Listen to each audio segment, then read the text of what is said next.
Belated but very special edition of this week's, or actually, I guess this month's Magic Box. It has been a little while. I'm Tristan Sean Gregson, here as always with Kyle Eck.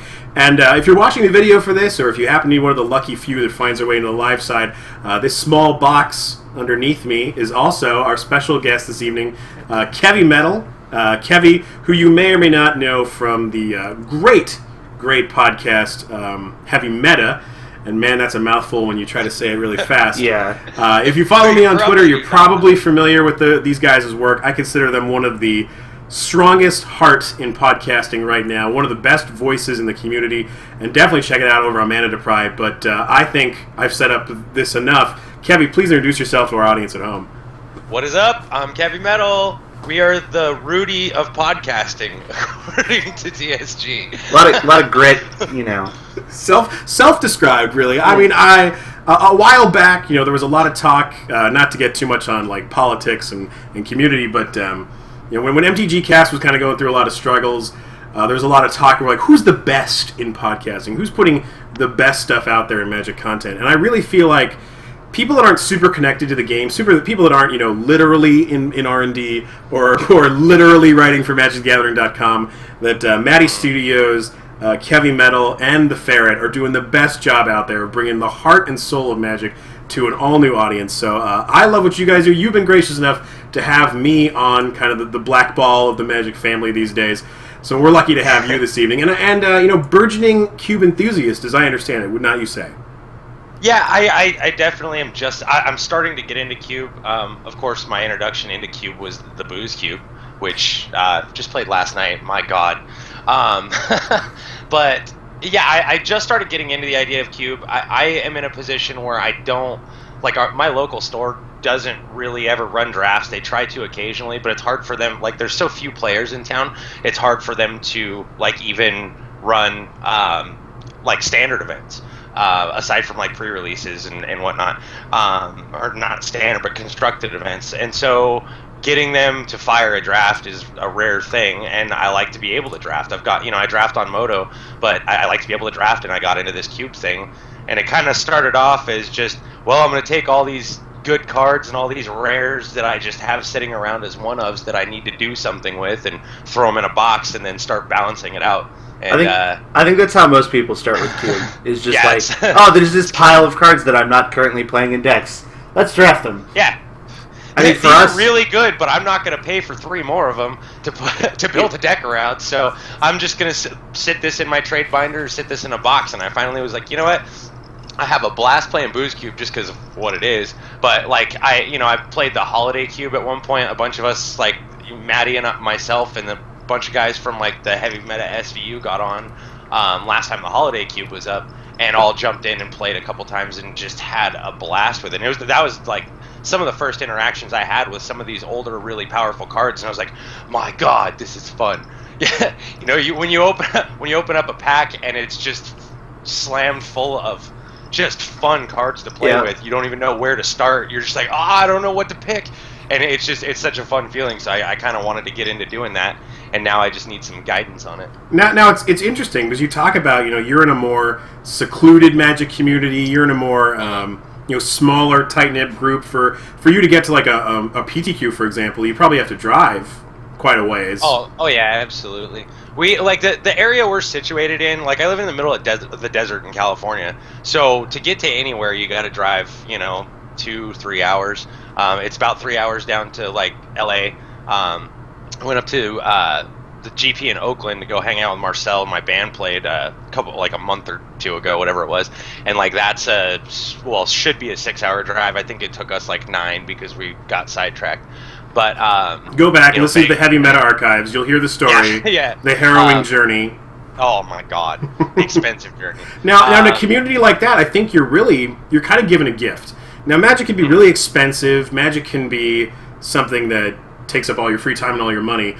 But with Cube, you have the opportunity to not only do it for free over and over again, but in a smaller community like that, not only do you get to really make friends with all those people that you're now drafting with in this close group, but they get to become familiar with the list you guys use, and it becomes a real kind of life of its own. And I think that's it's a great opportunity if that's something you can get going in your circle of people that you play with on a weekly basis. And it is like I've got I've got one friend that I play with here in town that like he's got his own cube. He travels quite frequently to events and stuff like that. He's a little bit more in touch with the Magic community, so to speak. And he he's got his own cube. He does his thing. But like as far as the core group of players that I normally play with, like they, we keep inviting random, different people in. We'll meet them at a pre-release or something like that, and say, hey, crew, you seem like a cool guy. Of course you don't want to just start inviting random strangers into your house, but you kind of get a feel for them. Have them come over and they play and they have a good time, and then it's like they can see what's going on with the cube stuff.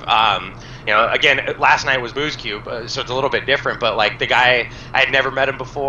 My brother-in-law plays. He brought him over, and we played with him. And he's like, I'd never heard of this before. This is awesome. I'm gonna go download this set, and print this out and take this to my friends. The dude lives up in Reno. It's funny in many ways. Like for my own cube, if people are like touching the cards, that's as good as being in my house. I think that regardless of where you are, like, I mean, that's just a function of the value. Yeah, I mean, I don't want to get like too homo or anything, but it's like you're inside me, and when you're that's a little much in a way. Now, I get that. For those that aren't initiated, why don't you give the people at home a quick overview of exactly what the Booze Cube is, and maybe even give them a plug because you guys are so connected with them about where you can go find that particular item. Oh, most definitely. Well, the quick rundown of it is there's a guy, he decided, his name is the Booze Cube on Twitter. You can find him there. He decided basically, I've done this before. I like to drink. I've sit around with my buddies and drink, and we also play Magic. And you kind of your first thought when you want to kind of make Magic into a drinking game is, you take points, or you just take drinks for points of damage. But after you play a game or two like that, you realize that it's just, there's nothing to it. It's boring. There's no incentive to block anymore. He's just going to take more drinks, no big deal. Aren't we supposed to be getting drunk anyway? That kind right, of thing. it's like the beer pong thing. Like, shouldn't you just lose? Like, exactly. It's like, in the point that we're supposed to be getting drunk. So what he did is, like, him and a buddy of his kind of got together and had this idea, and he just went through and he built this entire set, just on, like, Magic Set Editor or whatever program he used. But he designed all these cards with specific mechanics that involve drinking that are, built into the game. And originally, the cube was set up to have, I forget how many, I believe there was like about 200 cards, maybe more, that he had designed. And then it was also supposed to be supplemented with real cards, mainly for like removal and stuff.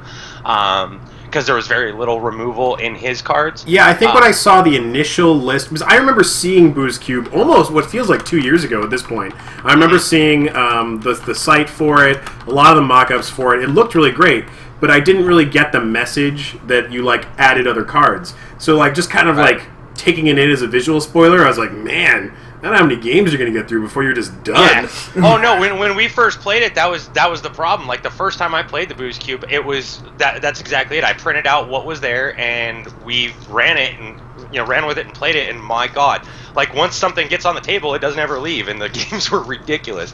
And so we had, you start adding in, Doom Blades and shit like that to kill creatures, just basic removal, enchantment removal, artifact removal, stuff like that. Well, now he released an update to it that had some more stuff in it, and then now he's getting ready to release the second version that is actually all together. I mean, you can run that thing all together, no problem. You don't have to supplement it with any other cards. But it's not too dangerous. I mean, the risk of alcohol poisoning is just about right. They figured out what would kill you. He's actually balanced the alcohol poisoning. I don't know. I mean, that's what's beautiful about that set is like he put in so much thought into this, and he's done so much with it, with tweaking these cards. Like there's so many cards like that he originally designed up and concepted, and then through playtesting and through having friends playtest that he has had to adjust them, just like you would if you were designing a set at Wizards. Only you could actually kill somebody. I think you could actually kill somebody with these. There's something in there, like it's been a while since I've looked at the spoiler, but there's something in there that's like suspend 20, like take a drink, remove suspend counter. 28 turns later. Yeah, it's like suspend. You also be real careful about designing for something like that you don't have like an infinite combo. Oh, there are. Well, I ran into one of those last night. Did you just like kill your opponent with infinite drinks? Like yeah, there's literally there's a combo that my brother-in-law stumbled upon last night that he killed us like both games, and we were playing like long multiplayer games. But as soon as combo was online, it was over. There's what did I do last night? Which basically at the beginning of your upkeep, you can replace a card on top of your or you put the top card of your library into your graveyard, and then put any card from your graveyard on top of your library.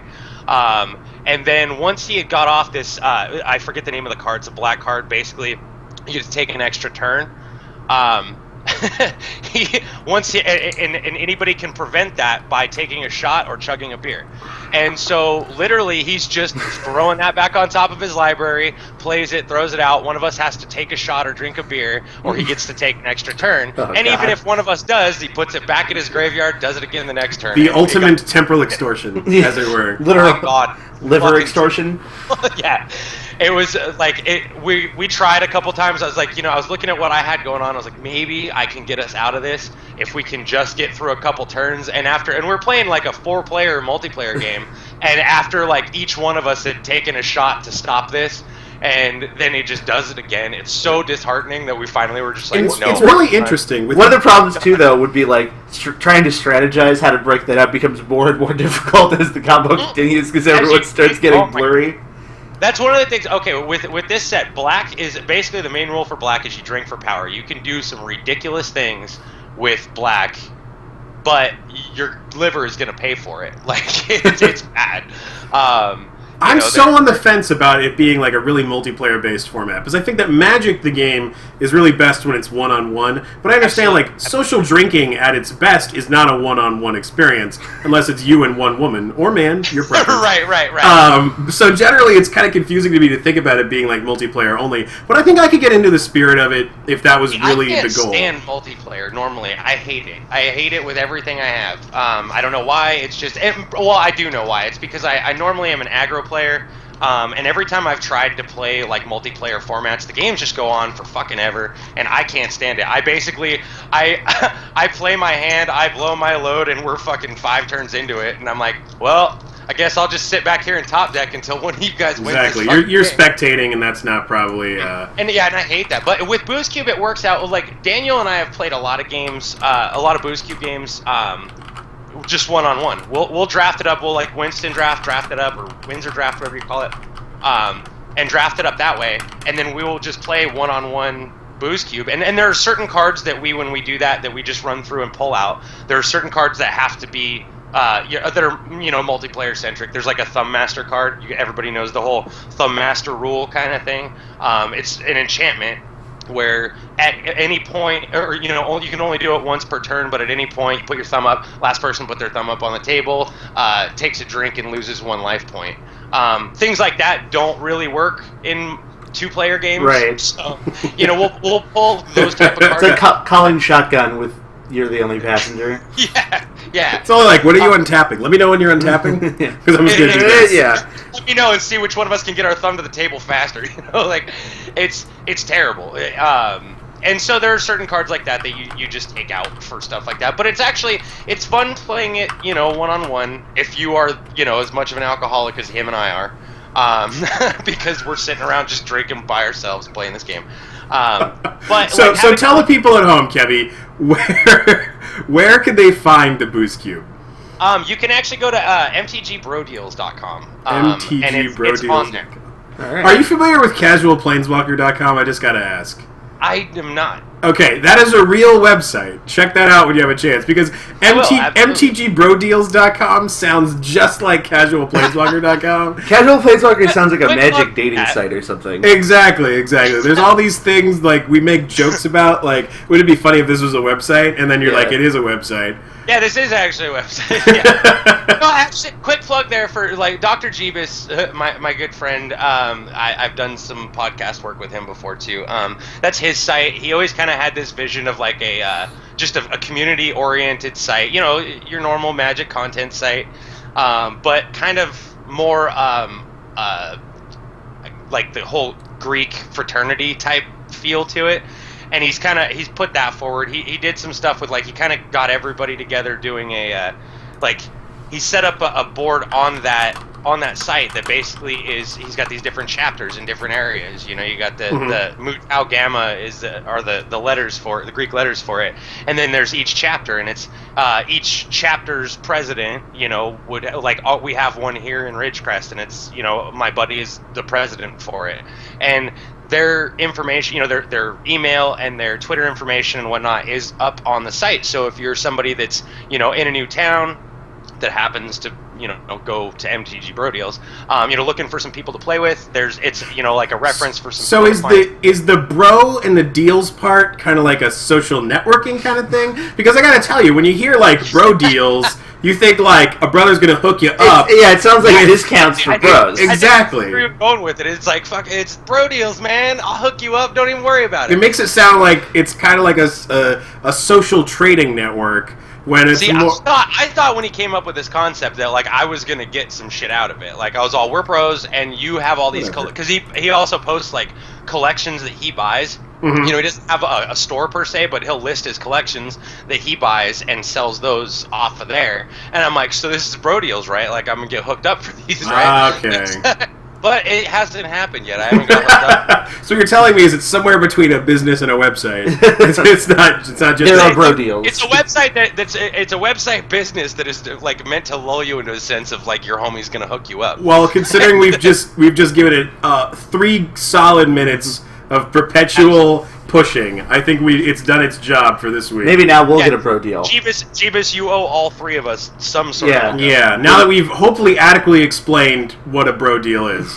We'll get hooked up. So let's bring it closer to real magic. We've talked about the Boost Cube and Kevy and many things that are close to real magic, but not quite.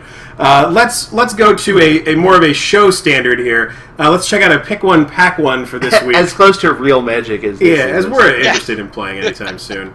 So I don't know if Kevy can see what we're seeing now. Either way, I can't see it all anymore. Okay, that's fine. Eck will read everyone at home the contents reading of the this cards pack. aloud. Yeah. So in this pack, says pick one, pack one.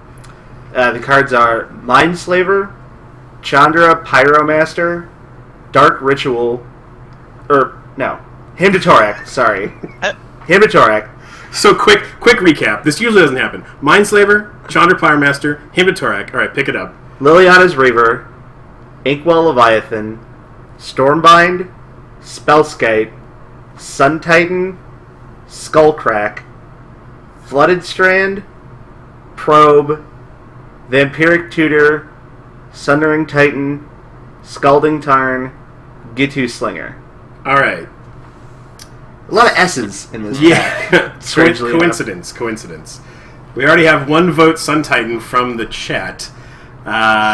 Well, it's hard not to take a tutor card, a power card like Vamp Tutor. It's hard not to take a Planeswalker, even if it's Chandra Pyromaster, who's right in the middle of the road there. And Sun Titan is actually kind of a catch-all for me, because that's a bit of a combo card, a bit of a control card. You just like that card because it's white land destruction. It can be white land destruction. I think before anything really consumes me as this is my pick. Kevy, does anything jump out to you here? This one's hard for me because... There are more than one red card in the pack? Yeah. I'm like, well, a Skullcrack, that's always a good card, but I don't want to pick that one. I don't know. That one's kind of hard. I was kind of thinking along the lines of Chandra, surprise. But there was also and I don't know, a Scalding Tarn, sticks out to me too. Mm-hmm. But that's probably because, and I don't know that pick one, pack one, I want to be picking a fucking land, but... I don't know. Well, you bring up a good point, and it's actually a nice talking point, because we are talking about the cube environment. And I think when a lot of players first start to get into the cube environment, their assessment of things like mana fixing, dual lands, and fetch lands could not be necessarily as highly prioritized as people that have played cube a lot. And I don't think the MTGO cube is really doing that service either, because the MTGO cube is so overloaded with non-basic lands that a lot of people become very complacent with picking them up really late. And a fetch land is a very premier land in Cube, especially because the packs aren't always 100% balanced. Mana fixing can be really important. The ability to shuffle your deck, thin your deck. There's so many more ways to manipulate it, fix with it, and do a lot of things. It's funny because any pack where you open a fetch land and you take it, you're rarely ever going to get questioned. No one's going to be like, wow, what were you doing not taking X, Y, or Z? I always consider like fetch lands and duels as like quote unquote safe picks, which is like in a lot of packs that don't have like outliers like power or extremely powerful like build around me cards or things like Jace or recurring nightmare or like kind of like deck cards. Like, oh, you just take a dual land or take a fetch. You'll probably end up playing it, like, it'll make your deck. There aren't a lot of sideboards of players in Cube I walk up to where I, like, see a Scalding Tarn in their sideboard. Right, they're, like, sitting on these 4 lands. Here I was like, how did that end up there? Yeah. Now, the thing about Chandra Pyromaster, and it is the only Planeswalker in the pack, Planeswalker is very powerful. The thing about Red is that 4 spot, that middle-of-the-road spot in Red is really tough in Cube because it's either the top end of your aggro deck and it's competing with a lot of good cards like Keldon Champion, Flametongue Kavu, Hell Rider, Hero of Oxid Ridge, or it's probably another role player role in your Wildfire decks, your big red decks, maybe your control decks, your red blue decks. Who knows? Yeah. So that one, it's kind of hard to take that card right out of the gate here. I think for me, I'm taking the Vampiric Tutor just because it's single black. Come on, it's Tutor. Come on. That is definitely like that stuck out to me too. The tutor is a huge thing. Like it's go get what you want. And this is another good example for Kevy, where if you're not 100% familiar with the cube, like when I come up to other people's cubes, I sit down to and play for the first time, where I don't know the list implicitly.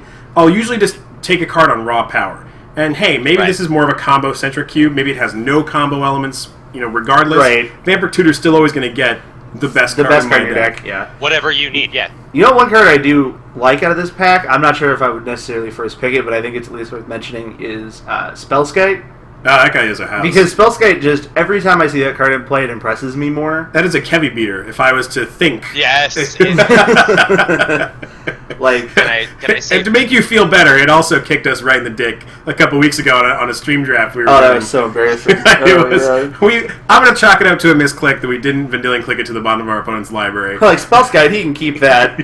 Whatever. That 04 wall. Yeah. And for a really long time, I didn't have Spellskite in the cube because I looked at it as, any card that has no chance of her winning the game. It's like, why would you ever play this card? But Spellskite does everything short of outright winning the game by itself. It protects your Planeswalkers. It blocks for your Planeswalkers. It moves all kinds of spells off of the important things. It can soak up so much damage. It's really just insane. So I really love that card. You gotta check his message right there. Oh, I see. Oh, Kevy lost our audio. You gotta type back. I'm back. Oh, you're back. All right. We have a lot of moving. There's a lot of parts going on. Now, for the audience at home, remember when we had Usman on as our last guest? We've got our high-tech speaker set up. They can't see you. Oh, that's right. They can't see me. I don't even know what's going on. His ears are full of God. We're so deep in the tank. All right. So, end of the day, pick one, pack one. Oh, I took the Vampiric Tutor. Take a Vampiric Tutor. Kevy, what are you thinking? Yeah, I mean, I do have to say either the tutor or the Scalding Tarn. I think I'm gonna go with the Scalding Tarn. I think the Scalding Tarn or Flooded Strand, I suppose. Like flip a coin. Make a pick, Eck. All right, which one do you want? Flooded Strand. I'll take Flooded Strand. Old frame versus new frame. Okay, not Swords to Plowshares over possibly Lightning Bolt. Sword Splash is also winning. You always pick Lightning Bolt first, no matter what.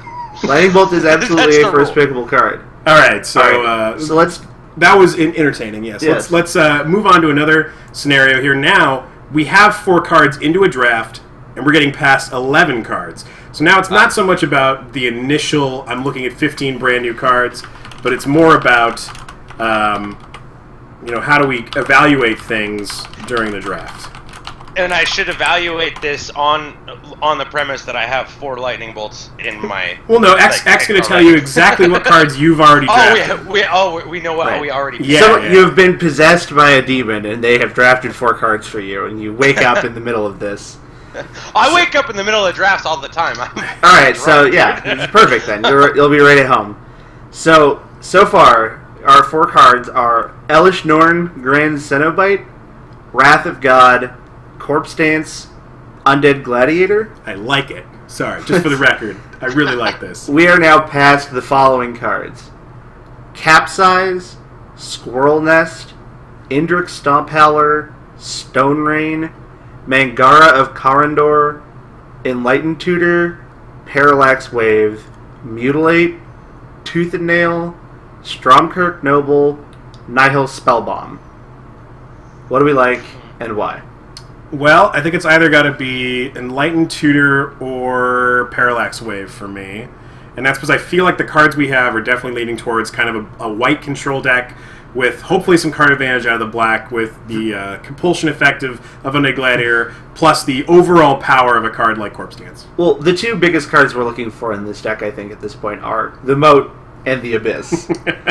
This is the Moat Abyss deck every time. So I think clearly trying to angle with the expectation of trying to see those or snap those off. So you're just going to snap the Enlightened Tutor? Just called shot, take the Enlightened Tutor. I actually like Mangara here. So we're not taking another 4-drop? Not taking another 4-drop is good. I really like the ability, like Mangara just being one of the problems with the white-black deck, especially on the control side, is it tends to have a problem with Planeswalkers because outside of the recently added Hero's Downfall in black, you're not going to be... Like, this deck is not aggressive. You're not going to have a bunch of creatures to attack their Planeswalkers. You might be able to make them discard them ahead of time, but you don't have direct damage. So it's a lot harder for you to, like, kill a Jace or something. And Mangara, at the very least, gives you an out. Even if you're not necessarily abusing it, just being able to have, like, another Vindicate kind of effect is really important for this deck. Mm-hmm. So I think I like kind of the Mangara here. Kevin, what are your thoughts? Oh, you guys got me, because like half of these I don't even know what the fuck they are. Kevin's a little behind. He's trying to find the visual aid that goes along with the visual aid right now. Yeah. Exactly. And again in the pre-show we were talking about how you've been playing Magic since Innistrad pretty consistently, wouldn't you say? Mm-hmm. And your knowledge of cards kind of before that, where do you go to acquire knowledge about older cards? Oh, well, it kind of depends. On what I'm looking for knowledge-wise. Like if I'm just looking something up, I'll just. We also would have accepted the internet. That would have been a fine answer. Yeah, basically that's it. It's I tend to go to like TCG Player and look the card up. But like I'll also ask friends about it. I'll try to people that do know a bit more about the older cards. I'll go through and ask them what where this works, what's good about this, what's bad about this. Because I'm also terrible at evaluating cards. That's one skill that I really need to come up, because I tend to look at I'll look at it in a vacuum no matter what. I have to get away from doing that. I'll look at a card and I'll be like, this card sucks, I'm over it. And then somebody will be like, what do you mean that card sucks? That card's amazing, it works with this, it does this, it does this. I'm like, oh, I didn't even think about that. Yeah. And so that's one of the things I really need to bone up on is my card evaluation skills. I think it's funny for me, especially come spoiler season is usually when this comes up, but we've been doing this podcast and this is kind of like where I play most of my Magic. Anytime cards get spoiled, I'm immediately thinking about them for Cube. Right. So other people will ask me and be like, "Hey, what do you think of so?" I'm like, it's like the 15th best blue-white card. Right. It's ever making the cut. No, it's so funny because heavy critics will always be like, dude, you shit on Thassa when that card was first spoiled. Look at it now. And I'm like, well, yeah. I mean, I didn't want to put it in my Cube because you're never going to have that many symbols in Right. It's like, Cube, that card sucks. No, it's funny because this was really weird. So I was in the Google spreadsheet that we have for the Cube that links in the blog, et cetera, et cetera. I was there a week or so ago, and I was just doing some maintenance, looking for something. And a guy who was anonymously there, it was people will anonymously be in the thing. Yeah. He messages me, and he's like, "Hey, thanks for updating the list. Cool." He's like, "I don't follow your list. I actually follow Evan's, but I want to make sure I check this out because I always learn about new cards from here." I was like, cool. Right on. Thanks. That was Thank you. 3/4 more information than I needed, but yeah. So it's funny because a lot of people, and I hope this is a really good resource. If you want to increase your Magic knowledge, I have dug through every. We go very deep. I remember a year ago when I learned about what was it? Stream of Acid. Yeah, I learned about a Magic card that I just I had definitely seen it, but I had just completely forgotten I'd ever seen it. Starter Befoul. Oh my god, I just lost it. I was like, I gotta play this card, and then it was never good. That was like the most frantic message I've ever gotten from you. I wanted to rework like a half a dozen cards. I thought that like you cut your arm off and had to go to the emergency room. I was like, Eck, I learned about a card I never learned about before. It destroys a land. Oh my god. Anyway. So you're taking Mangara just to kind of fit yourself on the curve. Yeah. I'm taking Parallax Wave pretty much on power level here. I think that it's an excellent sweeper. It's an excellent way to play tricks. If you're playing blue, which is unfortunate, you've got to find a way to find card advantage. Parallax Wave can be a Wrath of God. It can be a Venser the Sojourner. It can do so many things that I really think that card's really versatile right there. So let's with Mangara. kind of. All right, let's move on to our second scenario, and then we'll get off. I gotta go Mutilate on this one. Yeah. Sorry. I'm sorry, Kevin. Would you say the Niners scored and X watching the game? Yeah. Oh, I have the game on muted, I think so I they got, just... like, if I'm going to pick out of this pack, like, with my knowledge, I got to go with, like, Mutilate, I think. And Mutilate's a fine pick. Yeah, I mean, it's another sweeper. Like, you're playing black-white, you're playing control deck. Urborg's in. Right. You've established those things. Mutilate is not a bad pick. I just think Parallax Wave is stronger, but that's going to come with experience. Once you play with that card, you will see how insane it is. Right. Alright, so... here's some cards you're going to be familiar with. Yeah, some more newer cards in the second scenario. Yay! So, in this one, we have drafted Restoration Angel, Elish Dorn, Grand Cenobite, once again, Muldrifter, and Geist of St. Traft. This one looks like a way better deck than the last one. Yeah, this deck is quite good already.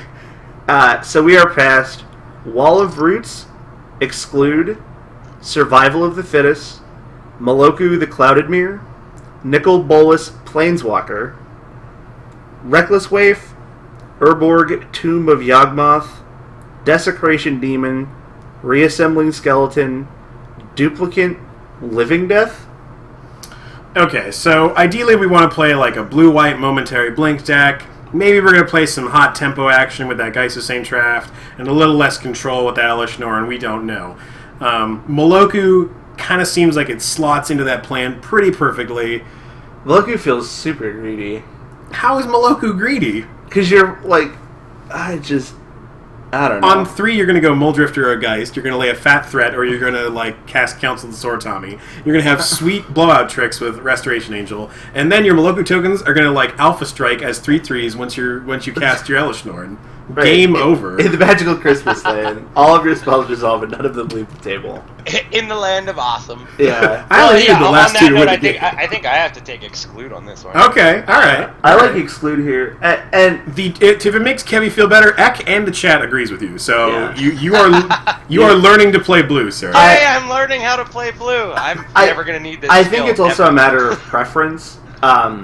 Because, you could make a perfectly fine argument for Moloku here. I think it's kind of a win more card in a deck like this. Like we're not lacking for really like haymaker power finishers right now already. I don't know. I mean, Geist, Restoration, and Angel are more like a tricky combo win condition. It's not like I'm just like straight fisting my way through my opponent here. Geist of St. Traft pretty actively does that. I don't know. I mean, I look at these cards, it's like, outside the Restoration Angel, which I never want to tap out on my own turn for, Right. I'm probably going to be playing a tap-out blue-white deck. See, I don't want to play a tap-out blue-white deck. I want to play Drago and flash in... Like, this is the deck where I want to take the Exclude and I want to get, like, the Click. All right. And I mean, I'd take Click, too, if I took the Moloku. That's but, here nor there. But, like, you get in a weird spot where you want to, like, tap out on your own turn for a bunch of different cards. So now you don't want to take counter spells because you're never going to leave mana open. And then you get in this awkward spot where, like,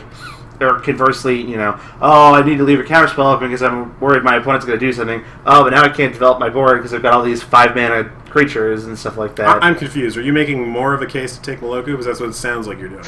No, I'm making the case to take Exclude because I want its speed action. No, I mean, I think this is a very distinct I want to be able to cast my threats. I think this is a very distinct crossroads for the pool you have and what you can take, and I think it's a good example here where if you take that Moloku, I think you're playing a tap-out creature deck that's just going to win with power, If you take the exclude, you're playing more of a blue-white tempo deck or a blue-white control deck, where all of a sudden your card evaluations and your pick orders really change, and that can be fine. That could end up being a safer, more powerful deck. Obviously, when you're playing blue, the ability to say no at will is going to win you a lot of games, where being at the mercy of sweepers, removal, your opponent's cards could be more dangerous.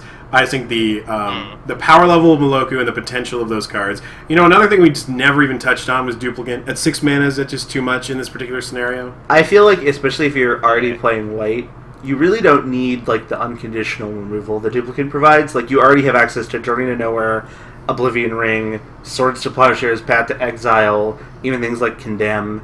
The Duplicant, is fine, but I and maybe this is just historical bias, I consider Duplicant kind of like green removal. I consider it color. I consider it either a kind of like a tricky combo card, like recurring nightmare stuff, right? Or it's a green removal spell, or it's a red removal spell for big annoying things. I agree with you there. Yeah. So split decision here. We're gonna go. And it's almost like a preference on card or deck type. I think Moloku is going to lend to a slightly more powerful deck, but I understand not taking Moloku and instead taking Exclude. Yeah. Right on. It's funny because the standard heavy meta audience that now watches this show, whether it be live or after the fact, can kind of get a little bit of a glimpse into what Kevy is like during the cast. Obviously, he's not drinking as excessively or heavily as he would on a Wednesday evening. It's a window in. But we get a nice... It's a Sunday. This is my day of rest. Yeah. Rest means just the armchair, the garage, and some cigarettes. Yeah. That's right. Oh, I'm drinking. That was kind of implied. I mean... So... one of the things we've been doing on the show the last couple weeks is we've been talking about various colors and moving through, and what better timing this week than following the conclusion of Pro Tour Theros with the breakout, the Mono Blue Devotion deck. We were already planning on talking about blue, so it kind of lined up pretty perfectly. Now, if you peruse the show notes, you'll see it's actually... I'm just trying to do this for dramatic effect. Uh-huh. It's actually at the bottom. I want to hammer out this stuff at the top that's super easy to take care of. Whatever. It's super short. We're just going to make sure we get to it. Again, real high tech. Paper, pen, that kind of thing. That's what we use here. It's like a stone and a chisel. At least you guys have show notes. We don't. I think... See, the thing is, I think Maddie just kind of keeps them from you, to be serious. I'm pretty sure that he has a plan. He scripts the show and just doesn't mention it. If you listen to it, which, again, you should give it a listen... it definitely feels that way. It has this perfect balance between it's completely unscripted, it's completely irreverent, but at the same time, Maddie's like, "Really, Kevin? Why don't you tell us about this?" He keeps us on track, and I think that's like the biggest thing is like him keeping us on track is what makes this fucking shit show circus work. So to that end, we've missed a couple of weeks for our show. We've had stuff going on. We were streaming for a week. Yeah, we did a live cube draft instead of a show 1 week. Then you got sick. Right, I was sick earlier this week. So. All these things. So we missed some stuff like you make the card wrapped up. We have the card. We have access to it now. The real question is, we don't know what set it's coming out in. No one cares what standard environment it's going to be in. But would you, if you were Usman, would you print it today, put it in your cube tomorrow? The waste on it. It was costed quite competitively at a single black and one colorless. It was impressive. I was impressed at how low they were willing to go with that. Because, especially for cards like that don't... it's the whole thing of, this doesn't do anything. When you play it, it doesn't immediately affect the board. It doesn't help you win the game. It doesn't do anything. So it requires other cards to, be a card. So I'm glad that they were at least willing to, drop the cut. I mean, short of just stapling when it comes to play, draw a card onto it. Which we could always add. I mean, there's nothing wrong with that. Yeah. Right. So, just to refresh our memories, it was, if your opponent discards a land, you add 2 black. If your opponent discards a or I don't want to...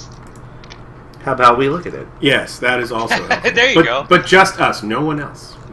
Nobody else gets to see it. I was actually it's 1 black and colorless, right? Yes. So that's what I was kind of impressed with is that they went that direction with it. They didn't go double black with it. I definitely was expecting a 3 casting cost, double black. It felt really like it was really black, and I think if it feels like it's really black, then it's going to cost a lot of mana. Cost a lot of black. Yeah. So because of that, now you should just Googled it. I could just Google it, I suppose. See, we're right in the middle here. We're between like having show notes and being prepared. And you gotta add like I was gonna say, MTG. I guess just maybe that one. I don't know. There was one down right there. no. Anyway, so long story short, I don't think this card really has a chance of making the cube. Again, it's got to do stuff, and we're not. It's not doing stuff.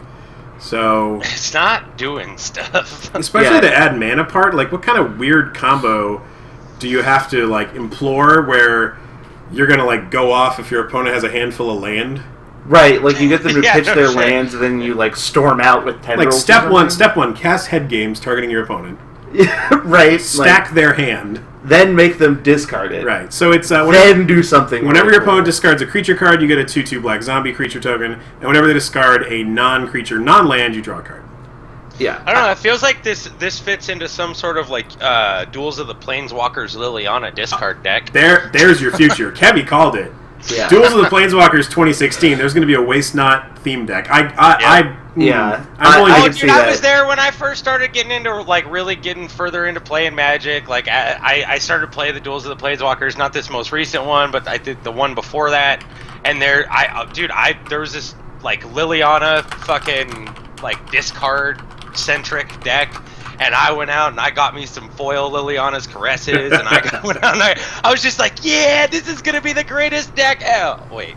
Yeah, Never it's mind. funny how many players, especially in the last couple of years, that started around the time that you started playing Magic, that really like came in through Duels of the Planeswalkers, just like made all those decks in real life that they'd played inside Duels of the Planeswalkers. And then we're devastated when they weren't very Yeah, good. when they realize they don't fucking work. Yeah. It's not that they don't work. It's that even when they do work, they're not very good. Yeah, it's like, what do you mean I don't get to still have 500 one of those mana? too. I have there's a green white like auras deck that I still have that thing put together. That I of course went and I put good cards in it.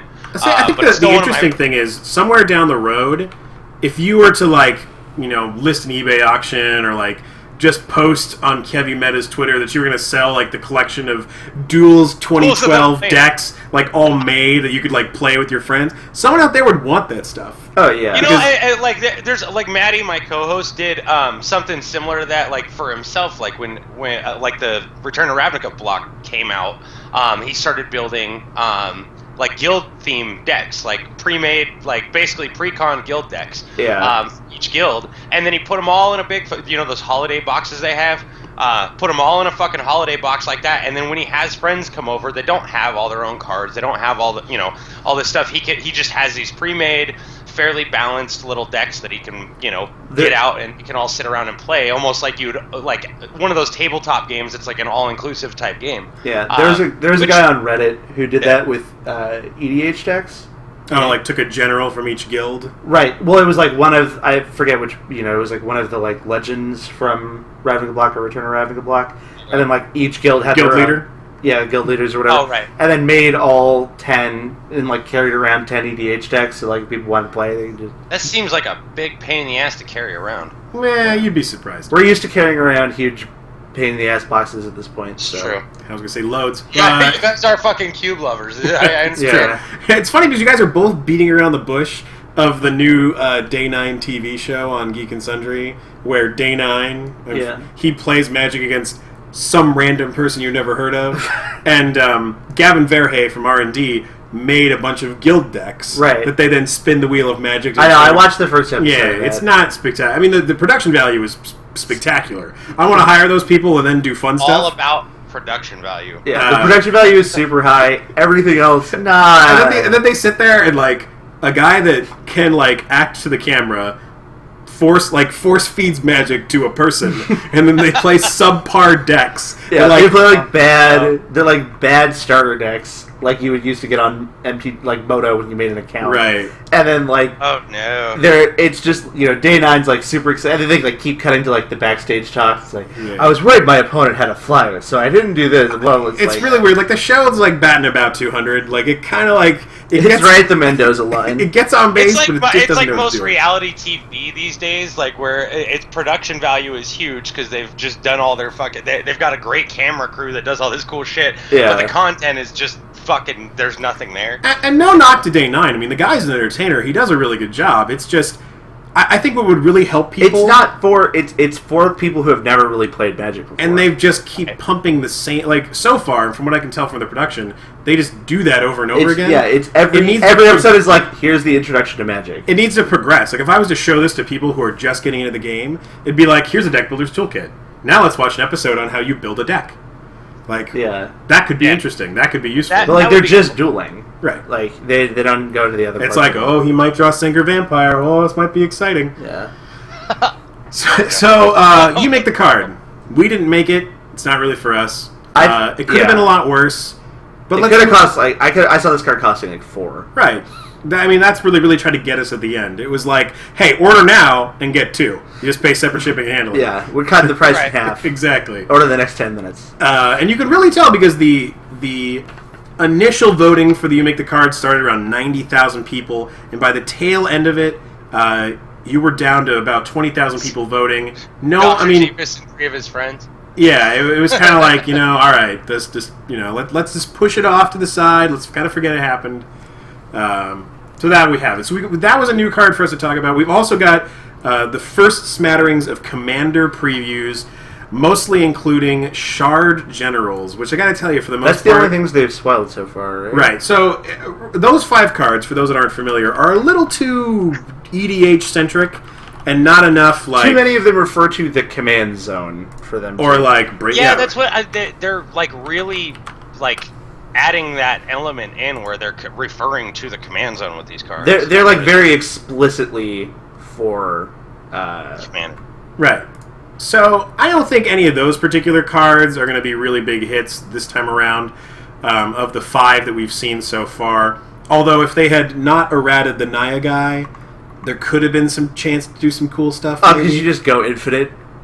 Yeah, and I think in the cube environment, like, we might have been able to do something cool with that. For those of you who are not familiar with what we're talking about, Marath, Will of the Wild, who is red, green, white mana for a 0/0, who enters the battlefield with a number of +1/+1 counters on it equal to the amount of mana spent to cast it. So clearly, like, this is a, EDH, you're recasting a commander a bunch that gets bigger and bigger. And then you can pay X, remove X counters from it, and then choose one, put X counters, +1/+1 counters on target creature, deal X damage to something, or put an XX creature token into play. So, because they did not print this with the phrase X cannot be 0, you could do X is 0 an infinite number of time and get an infinite number of enter the battlefield triggers. / leave the battlefield triggers. So, like, Blood Artist is infinite, Blood Artist kills them, Perforos kills them, et cetera, et cetera. So, they errated it day 0, like, oh yeah, we screwed that up. So, now X can't be 0, so all the fun is gone. Right. So that guy would have been interesting. The Esper one seemed kind of fun I don't know, I don't really play Commander, but the Esper one seemed pretty good. I mean, the Esper one is sweet. I mean, it definitely seems awesome if you're Well, it has a lot of important stuff on it, like draw a card. Or if this guy is just chilling outside of play, gain life. Like, you're just gaining life all the time. He's like the Firemane Angel of Commander. He does not look anything like what I would think an Esper Commander would look like. He's like some weird giant. It reminds me kind of like a combination of like Lord of Treasurehorn and other cards that are too old for this conversation. Anyway. He just looks like I don't know, like he's also a giant Esper. I think a lot more graceful than some fat dude just chilling next to and artifacts. You generally think artifacts. Also, can we just briefly talk about this creepy as fuck Sin Collector promo? Yeah, not for me. It's staring into your soul. Yeah, maybe that's the whole point. He's collecting your sins. I don't know. He's collecting candy to give to children. Children have sins, right? Maybe he's when he's done with them. So anyway, it's not so much. My whole thing was it's not so much about talking about these cards. It's about talking about possibilities. Yeah. Because the last time we got a Commander product, we were pleasantly surprised. We got Scavenging Ooze, Baleful Strix, to a lesser extent Flusterstorm, to a lesser extent. Oh no, I guess Illusory Angel was out of a different set. What's the Veteran Explorer? Was his name? The green guy? Some people. That card was from Weatherlight. No. Was it? Single green for a 1/1, sack it, search your deck for some lands. No, it's like when it dies, both players get lands and put them into play. Yeah, Veteran Explorer. You just look up Veteran Explorer. Anyway, sorry. Maybe you're thinking of the new variant of New Frontiers, where you could like pay mana. Anyone can pay mana. Yeah. Like there's that like mana breath Right. dragon. There's the New Frontiers craziness. Anyway. So Baleful Strix, although I play red all the time, Baleful Strix is still one of my favorite fucking cards ever. Like, that card is just so good. Here, look. See? There it is. I can't see it. But no, like that card is just so good. Like, that's part of the reason I wanted to start playing fucking blue and black. And then I realized, like, you know, at least in standard, like, this set was the wrong set to start playing blue and black. I should probably just stick with my roots and play red. You're halfway there. Play blue. Play blue has taught you anything. Although I don't think that's going to be very... Yeah, give it a few weeks. I don't think that deck's going to be very popular. I think it's going to... The format will have warped enough that things will have changed. But Devotion is out there. Monocolor decks are out there. I think really for sure. This is the first time, like, literally, like, as much as I always tout red cards, like, this is the first time I've actually played mono red.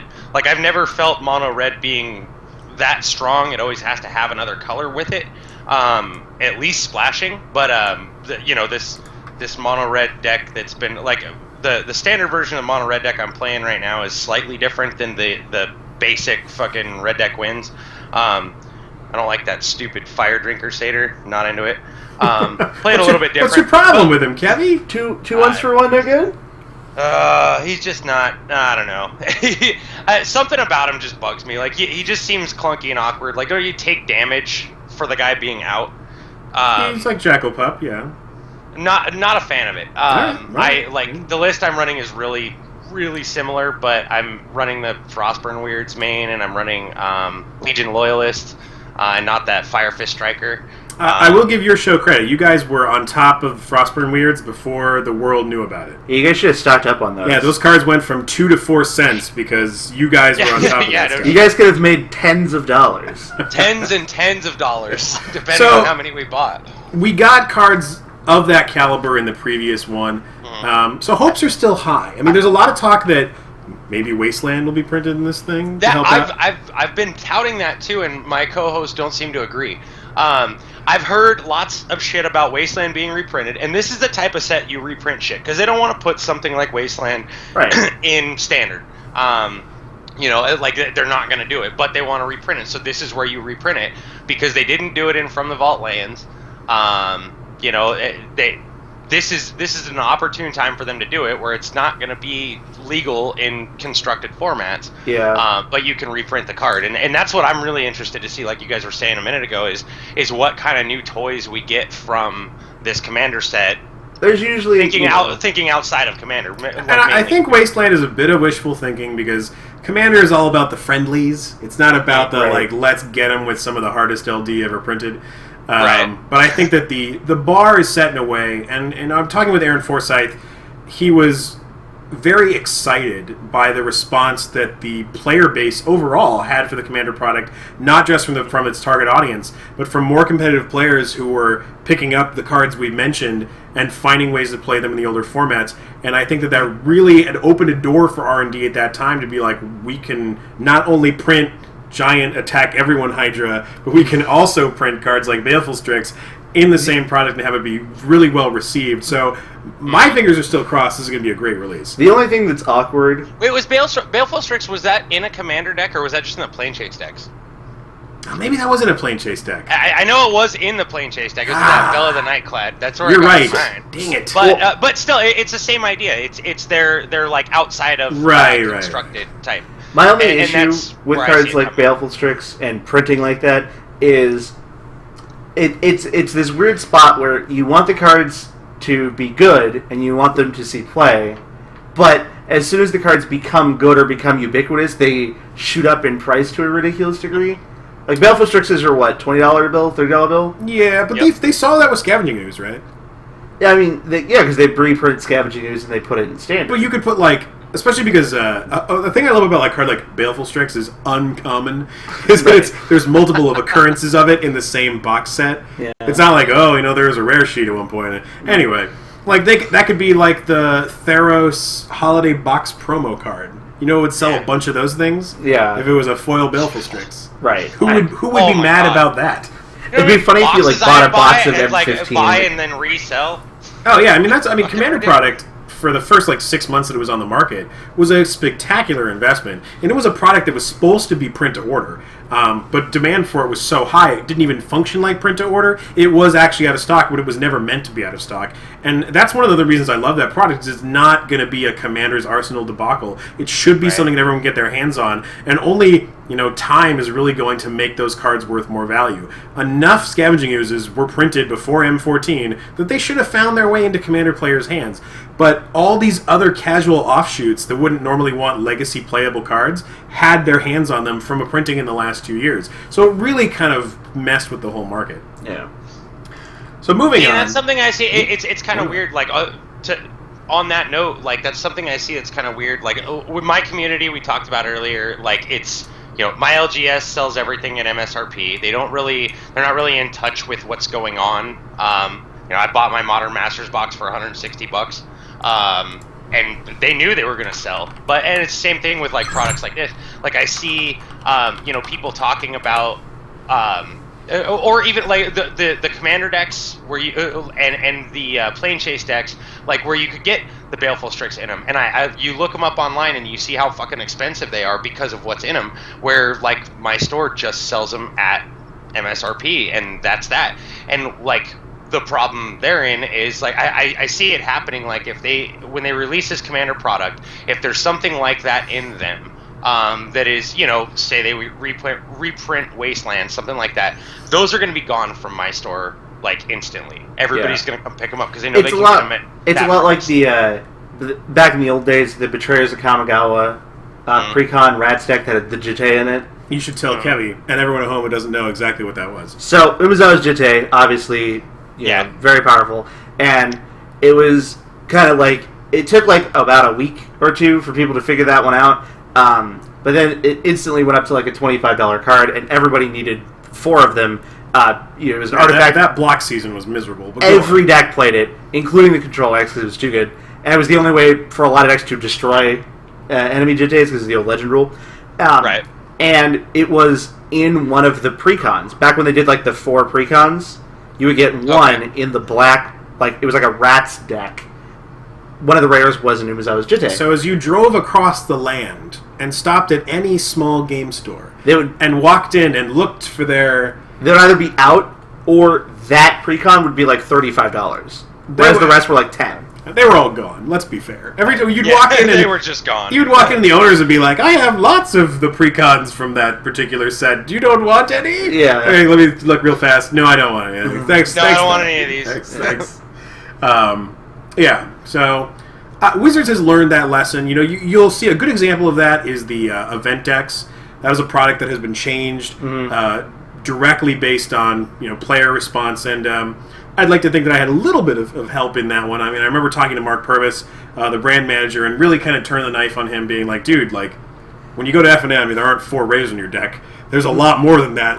Pump these things up. Put some good stuff in there." So they kind of took the 2 product model, merged them together into one much better product. So yeah, you're seeing a lot better answers. I remember the Mirrored and Besieged New Phyrexia event deck that was the Kuldotha Red deck that had contested war zones and stuff in it.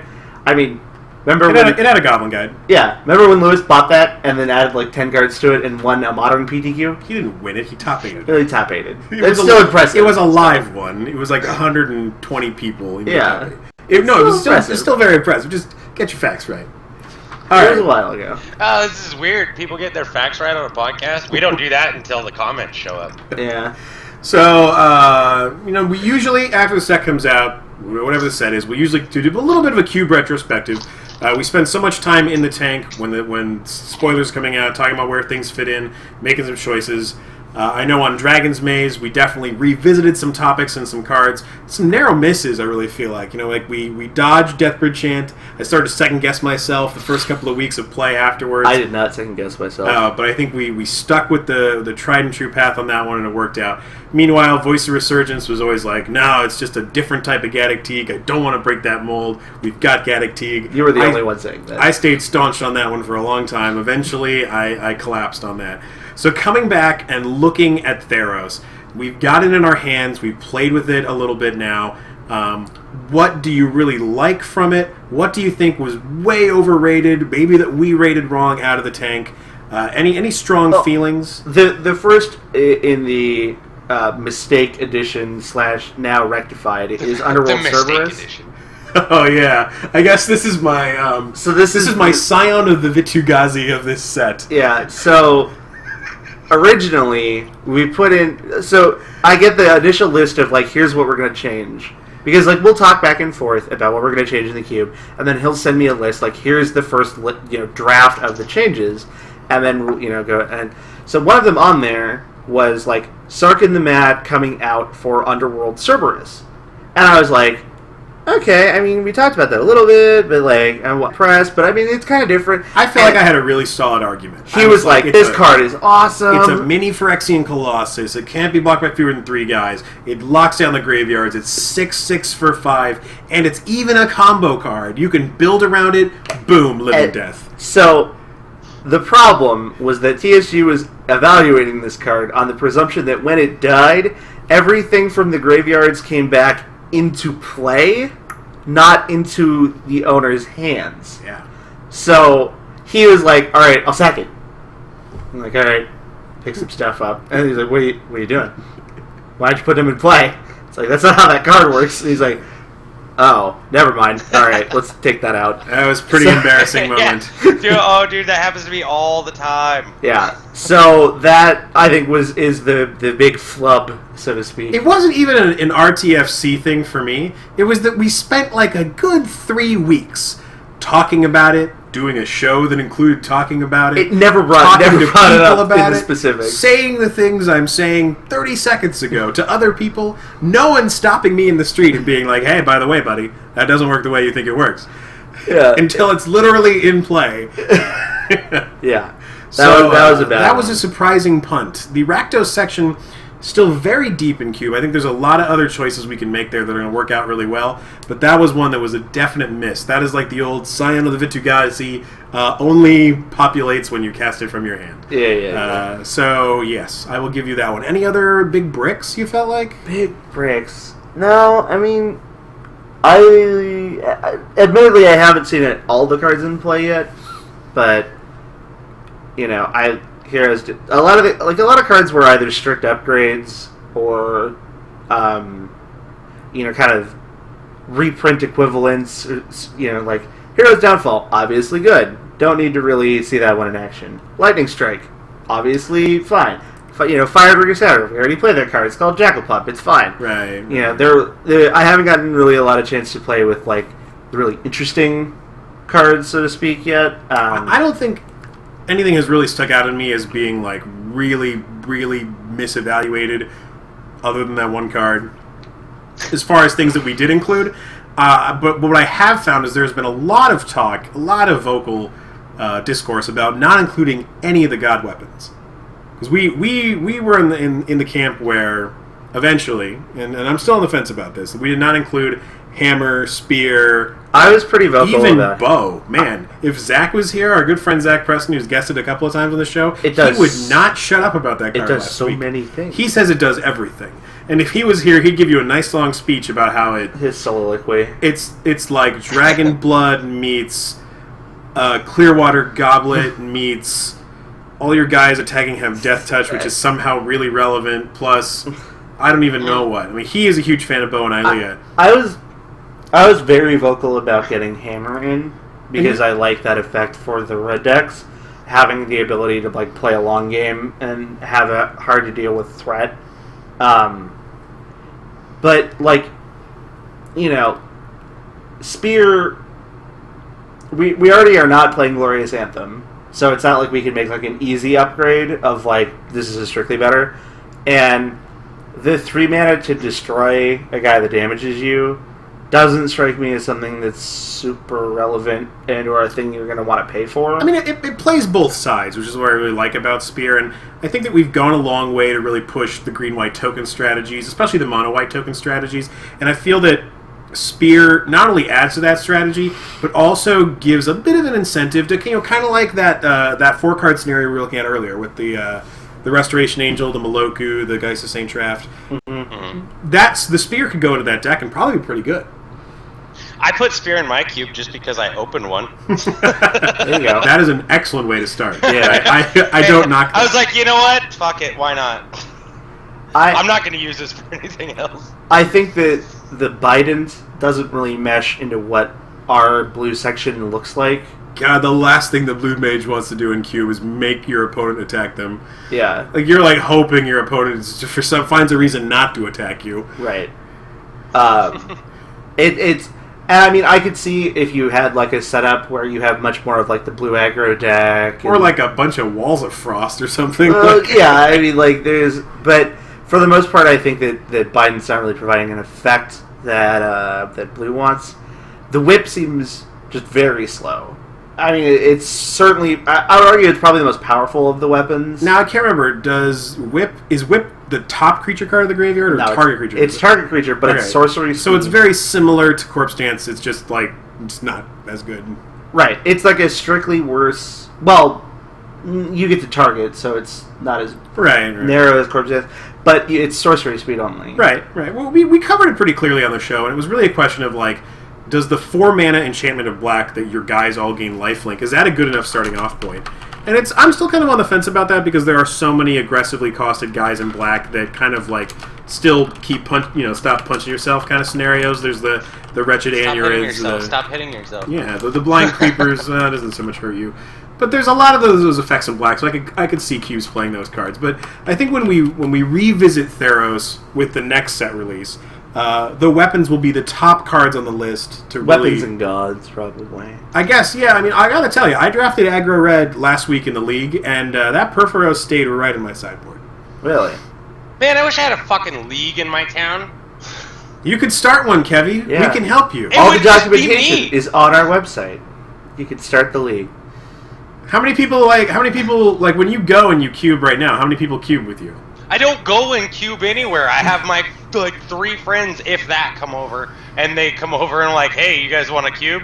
They're like, well, I was kind of hoping we could booze cube tonight. I'm like, well, fuck off. I want to play real Magic. That's because your close friends in your house are probably interested in drinking more than sitting around playing Magic. Well, one of them's my brother-in-law. The other one lives across the driveway. Like, it's convenient. Picture Kevy kind of living on like a test, like an army test site.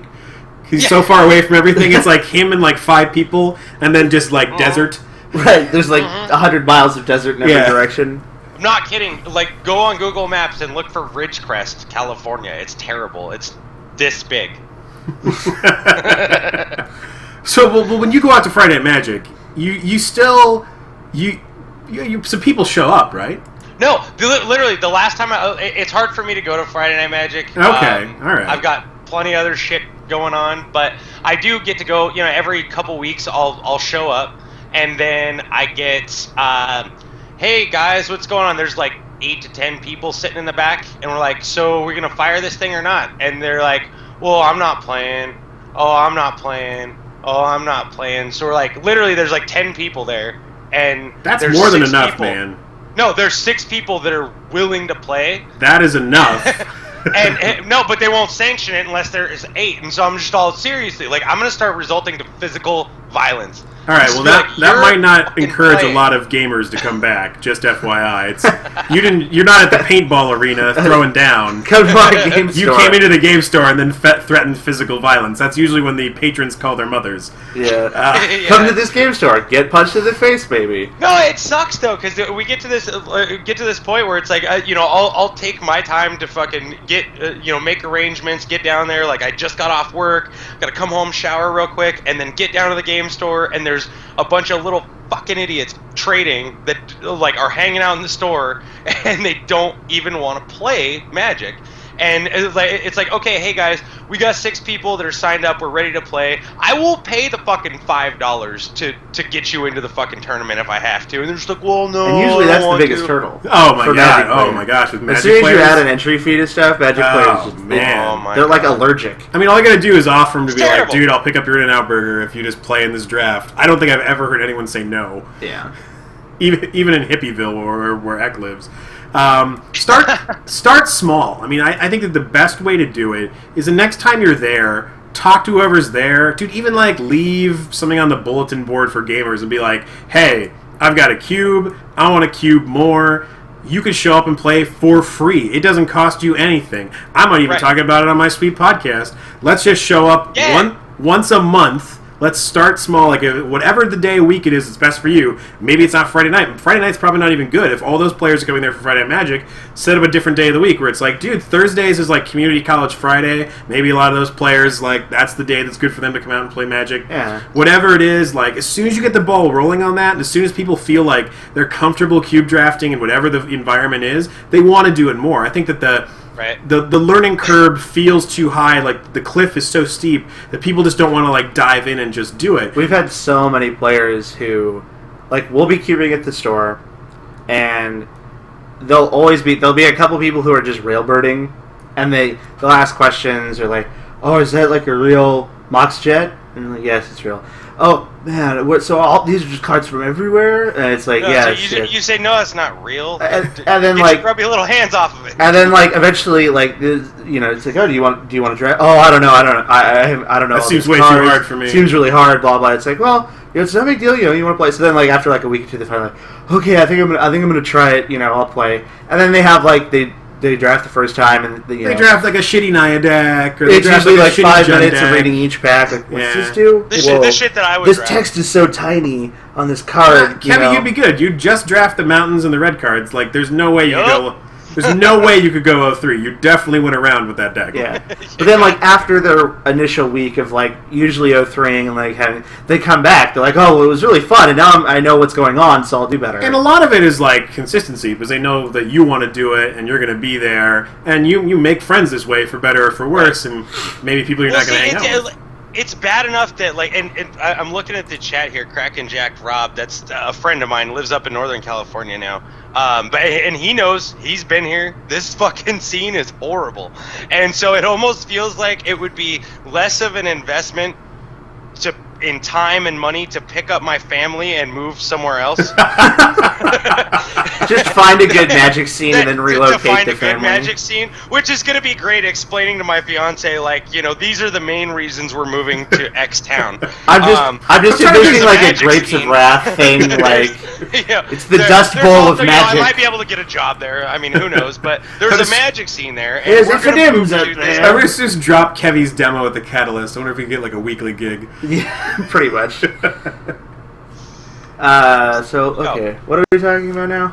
Let me consult. Oh, look, you guys had me on the cast and suddenly it got derailed. That's Hey, weird. also, throw this out there. If you find your way up to Santa Cruz for a weekend, we will definitely put you up somewhere, and we'll cube with you all weekend. Oh, dude, absolutely. I don't know if it'll be my whole band because those motherfuckers are never traveling north again. That's okay. It sounds like it's going to be easier to get a car and a Kevy to show up than a very heavy, poorly gas-mileged van and the entire experience. Mm-hmm. Oh yeah, so there was a discussion I got pulled into recently. I saw this on Reddit. Yeah, it was an extension of that about 2-color land pairs that you play in your cube. Now, this is something that comes up with us a lot. A lot of people are always like, okay, well, I can't afford regular dual lands. Or, oh, I already have regular dual lands, Ravnica dual lands, regular fetch lands. What lands do I play after that? People feel kind of lost, almost. Like, which way to go? Which ones do you play? The cube we play with, we really try to balance it out. Because, like the World Wake Man lands are very powerful. Those are only allied colors. Enemy color lands, we play. Are slim. We play the filters. We play just the enemy filters. We don't play the allied filters. Although I've kind of been wavering recently because I want to like help Blackout because it's like the redheaded stepchild of Cube. So I want to put like Graven Karens and Sunken Ruins into the cube, just to kind of like give black maybe a little Play bit that more of a leg torment up. cycle of dual lands. Yeah, the tainted lands. Yeah. Ugh. So I think that it's really important to, unless you have a very specific reason to do this, I don't think that you should show preference in terms of the way your cube is set up to certain color pairs. So I think it's really important that you have like the full cycles for lands at least. You know, like don't play like we don't play like the black blue dual land because black blue's too good. You know, we needed to like cut something out of that. We don't play that man land or whatever. And I think that it's important to support enemy pairs as much as you can alongside allied pairs. So like we were saying, like for us, like we have allied has the mainlands as well as the Mirage fetch lands. The Mirage fetch lands, which there are obviously not enemy color combinations for. So in exchange for that, for enemy we have enemies filter lands, like the Eventide ones, Cascade Bluffs, Flooded Grove, etc., and also the enemy buddy lands from Innistrad, which is still one of the dumbest phrases ever uttered by man. You can't do anything. Enemy buddy lands. Yeah, no, you can't do anything about it. No one can fix it. The enemy friendlies. What's the other term? They're Czech lands, right? Sure, but that just makes them sound like they're Czechoslovakian. Like, right. They're like Eastern European. Yeah, because the Czechs are our enemies. You play with the Czech lands? I don't know about that. I had just seen that the Seinfeld episode with they're playing Risk in the subway, and the Czech Republic is weak. I smash Ukraine, actually, but that's fine. Ukraine not weak. I don't think there's an overall hierarchy. I'm a big fan of again the color uniformity. But I think that as cube builders, you have the luxury, you have the ability. As long as you do it right, you could play way more allied colored fixing than you could enemy colored fixing. You just want to make sure that you stay uniform in your choices, and that the people that draft your cube understand that. Right. And we've kind of touched on this in the past, as where we don't.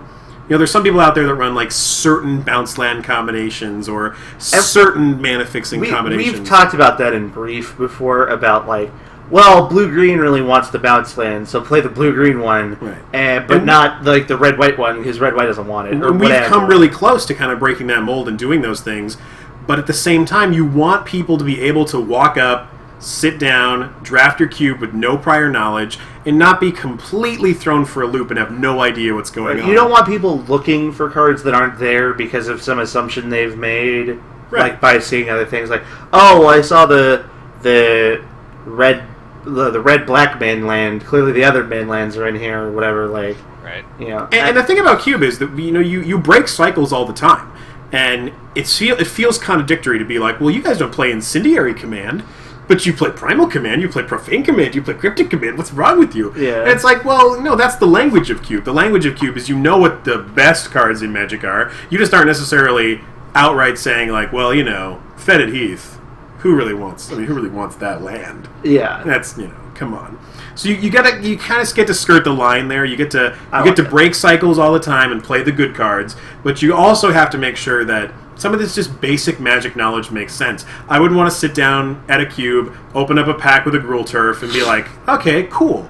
And I'm going to draft a balance, and then as soon as I see any white X bounce land, I'm taking it. It's going to make my deck, and the deck's going to be so much better. And then just completely blank that whole scenario because the cube builder is like, oh, I have all the green bounce lands because green's the ramp color, and you play like Exploration and Fastbond and stuff, and it's like, well, I didn't know that. Yeah. So it's a lot of times too. Like I've seen, like a good example of like cards that are like leading players on that are not really delivering. Things like Academy Rector in the Magic Online cube is a good example of that. Tolarian Academy, right? Magic Rituals. So like, Academy Rector is in the Moto cube, and there is not a single good enchantment for it to go get. Like, there's no Form of the Dragon, there's no Bargain. Treachery. Like, Treachery is like literally the best one. Treachery, yeah. But you're not super cheating Treachery. You're just like hopefully tutoring for it in the right scenario. Right. So like, if you didn't know that, you didn't know the list. If you saw Academy Rector, there's a chance that you're like, oh, I want to play the Rector deck. That's super cool. I'm going to take it. And then like, man, I'm getting so unlucky. I'm not seeing anything. Like, where's the Bargain and where's the Form of the Dragon? Like, so having as few as possible of like the kind of trick scenarios for players, I think, is important. So Exhibit A would be Academy Rector and the Moto Cube. Exhibit B would be our cube with Academy Rector, where you can open a pack and see Debtors Now and be like, maybe a control deck wants to draft this, play this. We'll see. You see a Form of the Dragon, and you're like, that's interesting. I mean, is that an archetype? And then you see the Academy Rector, and you're like, oh, the sparks start going off, things start coming together. You can make some decisions that might lead you to a deck. And again, it kind of rabbit holes in that whole conversation where it's like every card should be able to do something on its own. If it's just a combo piece, you're not doing it right. We play Ulamog, we don't play Emrakul, here's the why. We talked about that in previous episodes, so we won't go too deep on that. To try to keep it about lands, that's just kind of the thing. I don't think there's a very set hierarchy other than fetch lands are the best lands, dual lands are the second best lands, Ravnica dual lands are the third best lands, and then you want consistent mana fixing across the board, and you can pretty much tell what are the good lands. Right. Filters, main lands. Main lands are excellent, filters are excellent. We've really been turned on to Mirage filters in the last 6 months just because they Mirage fetches, you mean? Mirage, yeah, what'd I say? Mirage filters. Oh, Fetch. Mirage fetches because being able to shuffle your library, being able to search your library is so huge. Right. I think the M10 buddy lands are fine lands. They're fine. But we're so overloaded on what I consider to be better lands for allied colors anyway that I don't really feel the need to do it. There's certainly, for budget concerns, going from $200 lands to $2 lands is a huge coup. And Kevy, I might as well drop this your way, as well as our listening community as well. If you stop by Eck's blog page for the show, which looks like a barren wasteland, eckamon.blogspot.com. Nice. Well, we don't work on it. I've been there. There we go. We have a link to the Skeleton Cube of 2013, and it links you out to a spreadsheet of a very basic 360-card balanced cube that doesn't go over the top on prices and has a good land set up in there, as well as a good cube set up in there. It doesn't run original duels. That does have original fetch lands before they spiked in price. They spiked in price again? Yeah, they're ridiculous. Really? Oh my god, fetch lands are just retarded. I remember, how many years ago was it?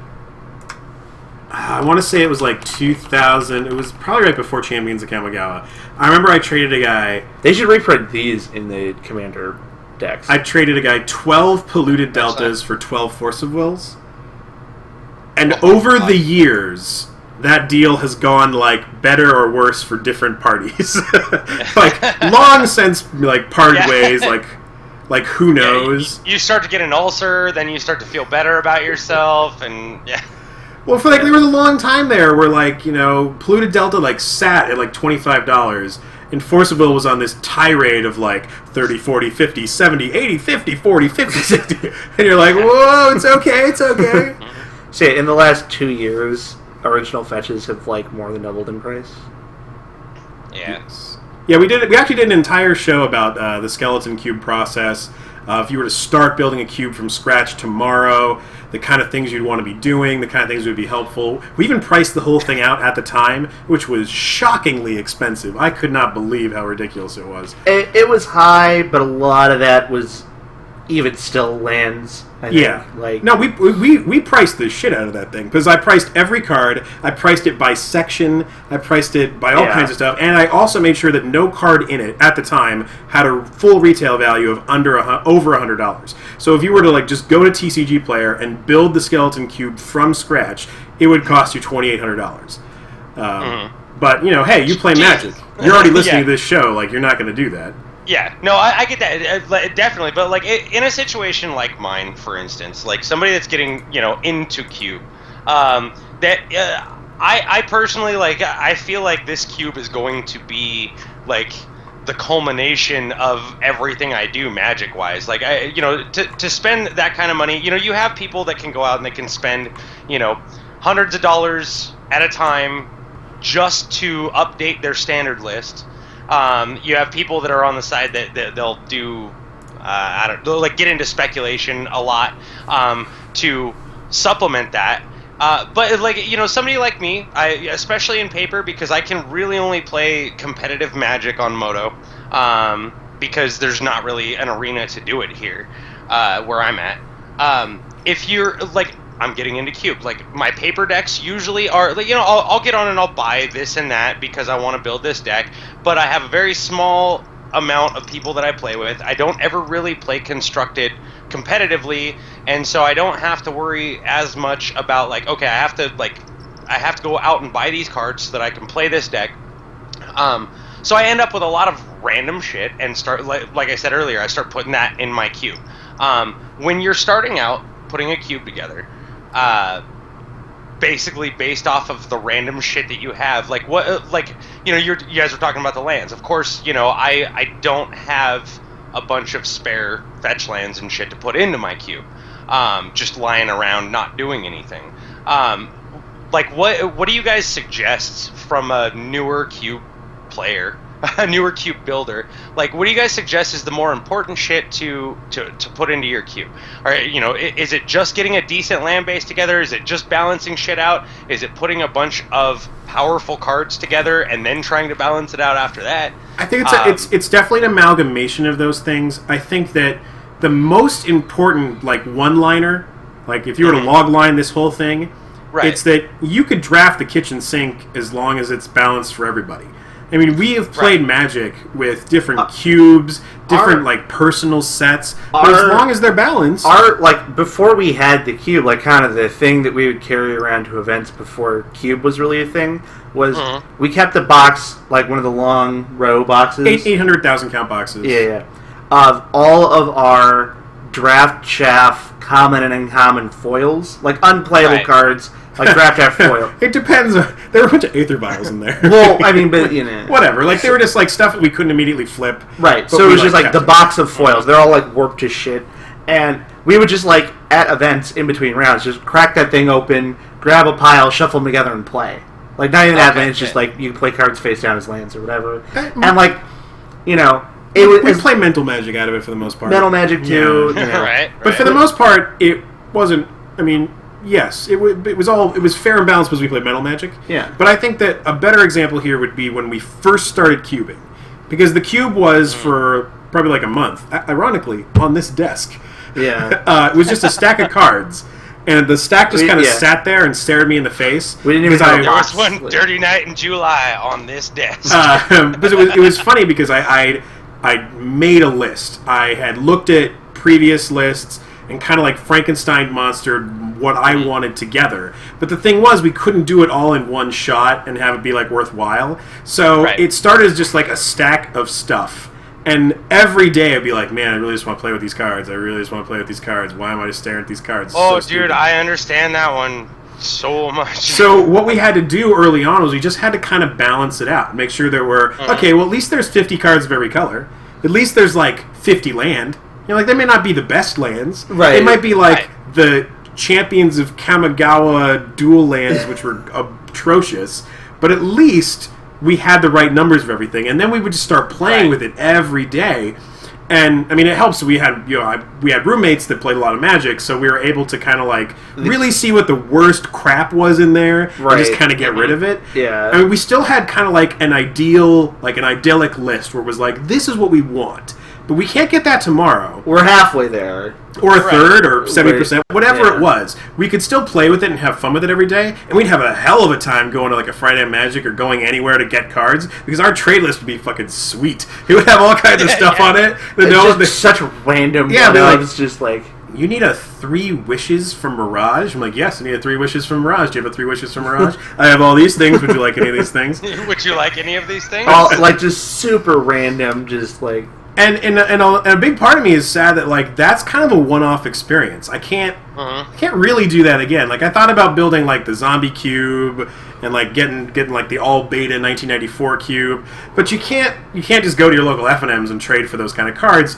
But you're in a lucky spot right now where you can kind of have this cool list of like one-off stuff you're looking for. Right, and if you just end up somewhere, you could like find this gem. But at the same time, like, you don't have to sit around and wait to play Magic. You can take whatever you have right now that closely resembles a cube, fill it out, kind of like how you fill out the Booze Cube with regular cards, and just start playing with it. Right. Yeah. And if your play group hates stuff, or you think something's just really terrible and no one plays there, it's just so far into the power level of everything else, toss it out and put in another Doomblade or something. Just like, you know, given time, you'll get to exactly what you want. You'll make it exactly this is what you where want. I'm trying to go with it. Is like I have a place to start, like, the first cube that I ever the first cube I started with was just it was before I understood the concept of cube, and I just wanted to draft and not buy packs, and so I just took all the random bullshit that I had from like the Innistrad block and put it in a box, and then we would pull out cards and like you were saying, pull out cards, count out packs and just draft off of that, and that got to be not very fun. Because all of the cards, we were still those cards were still in standard, and those all of those cards that could be in there, I had those in my decks, so those weren't in the cube anyway. Things like standard rotation are going to help you out over time too, where you're not selling your Liliana and your Geistesane draft. You're going to put one of each of them in your cube, and then they're going to stay there forever. Yeah, they're going to be there, and that's why I eventually hope to get to after Modern Masters, buying a box of that and having a bunch of shit to put in from that. From just building my cube, it was. Now it's better than it used to be. It still has a long way to go, but to still be able to play it, still have fun with it, and then it's okay, this needs to go for something else, or this color's unbalanced, and like you guys said, you play test with it, you fuck with it, and then it works itself out. But to be able to have something, it's nice to be able to have something now at least to play with. That isn't just because you have to have that motivation to want to play with it. I think before my cube was we didn't ever want to play cube because it just wasn't there. There wasn't enough to it, and it didn't seem fun. We're fuck it, let's just play Booze Cube. That thing's already put together. But now it's it's fun to play with. So things might be unbalanced, and you have to add cards and subtract cards and whatnot. I'm getting to a point now where I can do those individually, like you were saying, have a trade list. I need these few cards. I have these other cards. Let's do this. And that's what it's finally coming to, is getting a decent cube together. And then eventually, it'll be awesome. And you're in this middle stage right now where I think that you kind of want to have two lists. And I can tell you're a spreadsheet guy. So you probably have a lot of that shit going on already, but you want to have your current list, your ideal list, and then you can kind of start digging through, and this is what I was talking about earlier. People will just randomly come on my list, see 700 cards, and then just be like, oh, I've never heard of that card. Oh, wow, it's a 4 casting cost black enchantment I've never heard of. That seems really interesting. Can I fit that into my cube? That's why we also put up. I also wanted to put up on the website. There's the bench, quote unquote. I have it the on deck circle. Yeah, we've this is the list of all the cards that have been in cube at one time that are not currently in cube, and this is another good resource of oh well, I don't have a Juzan Vision. Yeah, those are questions I also get often, where it's I can't afford a Burning of Zinye. I play one Wildfire. What would you recommend as a second card in that kind of slot? And it's well, check the list. We've got there's a big stack. There's 50, 60, 70 cards. There's 100 black cards. Black's seen a lot of bench players come through. Yeah, so just things to try out, things to mess with. So and some of them are good. And when we make updates, I'll go back to that list. Oh, I don't really like this. Didn't we used to have something else there? What did we do before? And then I'll go, oh yeah, that was always really good. What happened to that? Why did that get cut? And stuff like that. And now actually, I was going to say, now the on-bench cards have just recently found new life. That's what I was going at, is how often do you guys, in your lists, get rid of something? Because, depending on what new cards come out and this and that, how often does your on-deck circle all of a sudden become, this is the premier card that needs to be in there because of something new that got printed? It's very rare that an older card will all of a sudden spawn a whole new archetype or a whole new dimension.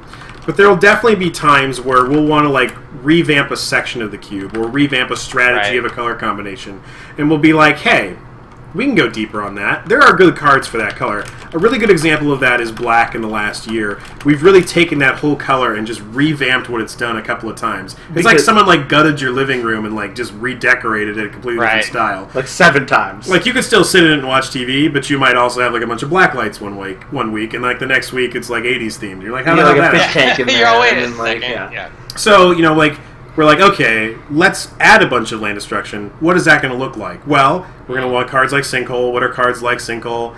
Okay, well, what is a Sinkhole that also destroy a creature? Well, that probably costs 4 mana. Let's like fit in a bunch of that stuff, and let's pull out things like Snuff Out that only destroys a creature at similar casting costs. And then you try that for a while, and you're like, you know what? Black needs more control elements. It needs to be less tempo-y with the land destruction. What if we go heavy on the mono black idea? Yeah, what if like the Braid Smokestack thing isn't working out, but like the Cabal Coffer strategy is maybe working out? All right, well let's gut that area out. Let's go back to the stuff we were sitting on before. Now it's like, okay, we want Mind Sludge, Mutilate. We want more cards like Read the Bones. We want all this card draw, all this like power control stuff. All right, jam that in there. See how that works. And you're like, oh, that works pretty good. All right. Well, what if we went with more beatdown stuff? Maybe we bring the LD back for the beatdown creatures. We also had some of the control elements from the other stuff. Slam the Sarcomancy back in there, and well, yeah. So the on deck or like extra cards kind of have a rotating cast there. Typically, cards come out of the on deck circle when a new card that gets printed interacts very favorably with them. Like, for example. I don't think this actually happened for anything specific, but like, say they print an awesome card that cares about Devotion to Black. That's not Erebos, right? Like, all of a sudden, that makes cards like Phyrexian Obliterator a lot more attractive. Yeah. Or, whatever, Or they print a new Sliver Lord, and a bunch of the slivers we've been sitting on. Right, like, all of a sudden they become awesome. Or like... You do have a message down there. Yeah, I know. He's just getting off camera for a second. Yeah, it's fine. Kevy has left us. We'll talk to you guys at home, not so much Kevy's empty chair. But no, I am still here. He's just off camera. Okay. I didn't read the message. Yeah, again, we've got like 6 screens up. I know, we got a lot of stuff going on. It's crazy. So I'm quickly learning that we will not have enough time for our main topic today, because we have Kevy on. He's asked us a lot of great questions, which we're going to cover at length instead. Come back next week. I don't know about great questions.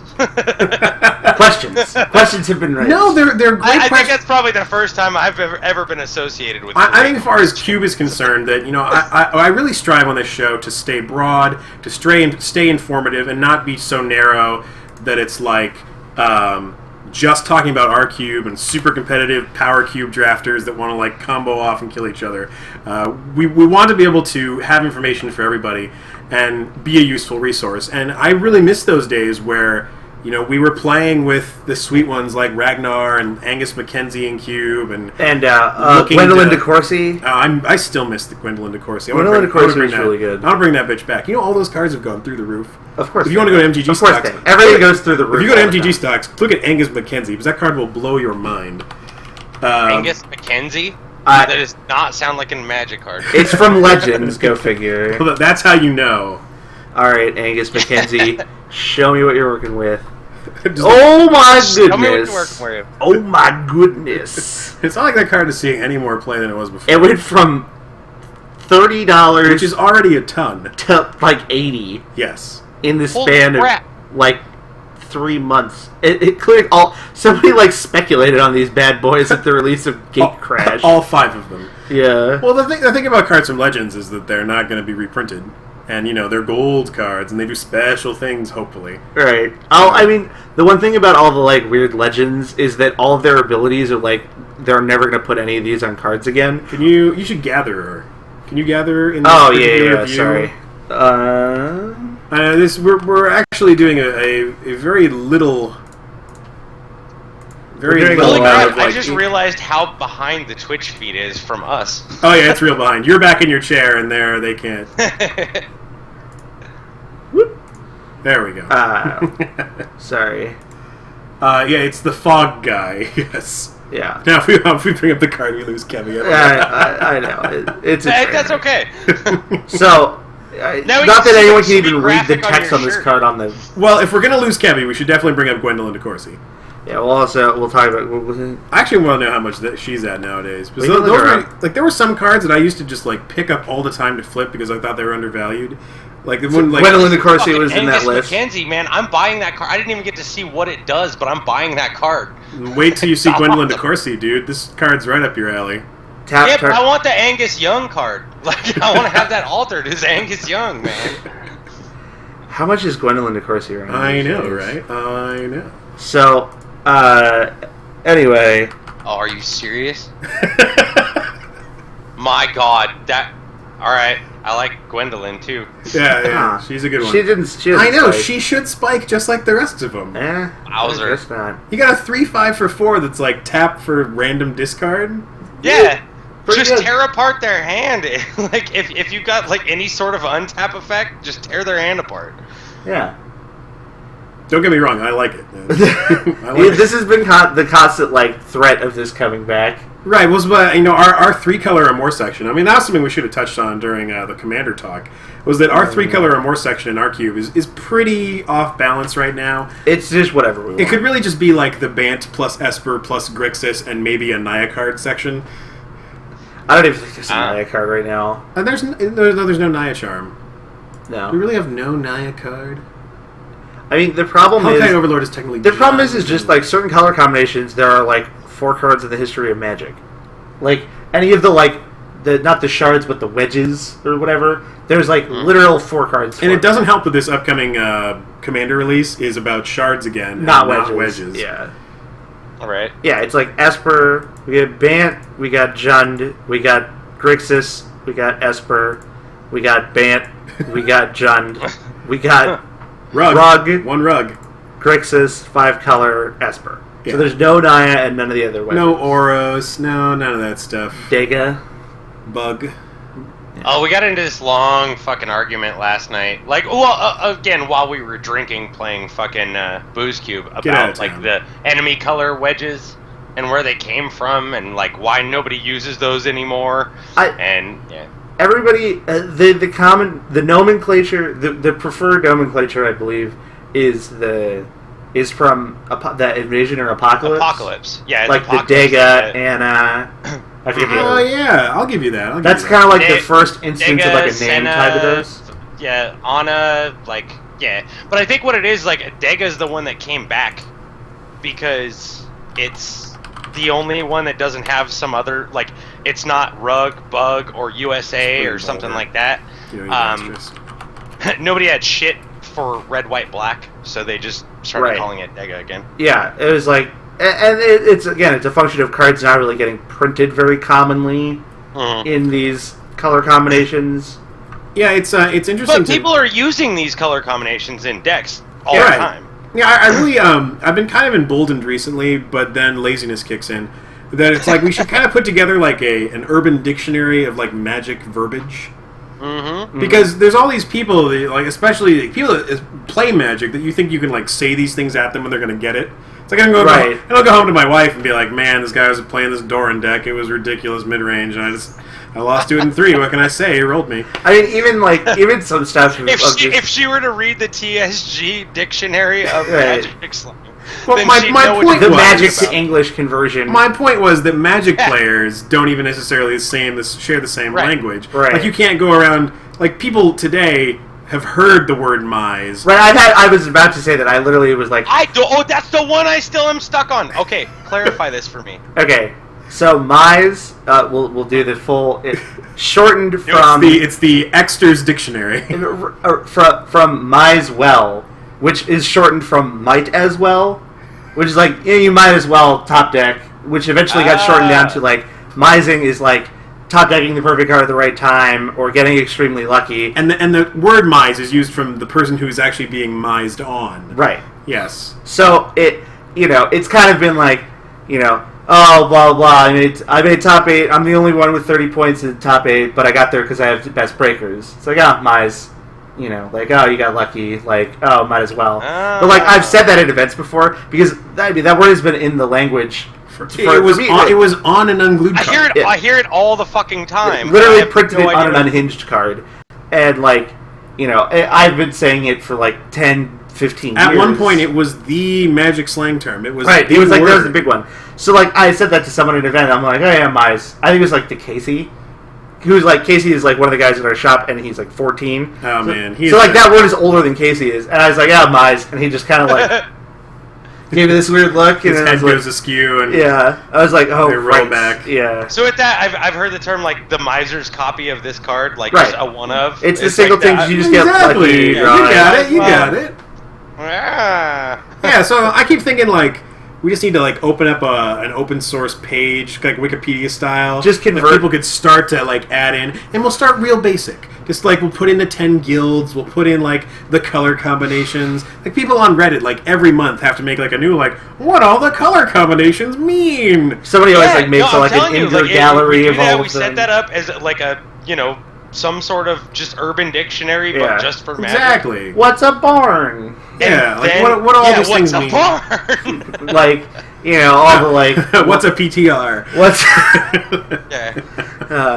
PTQs, WMCQs, fucking. Oh, and then we could add in all the like LSV, fucking right. EDM, That way fucking you TSG. can hopefully you can give this link to somebody that you know in the outside world that they can then go and that's whatever the weird translate. Like I'm sure like we all had Spanish homework in high school where we just went to Babelfish. Yeah. And you're like, oh, I get it now. I thought he was speaking in when tongues I was in this high whole school and time. I had Spanish homework, the internet didn't really exist. You're not that much older than we are. I think we're in the same ballpark. Like I had to work for it on Alta Vista. Like it wasn't the best website ever. I mean, it was at 56k speed. Yeah, so, that's how you could like still pull the wool over your Spanish teacher's eyes, but she didn't know about it.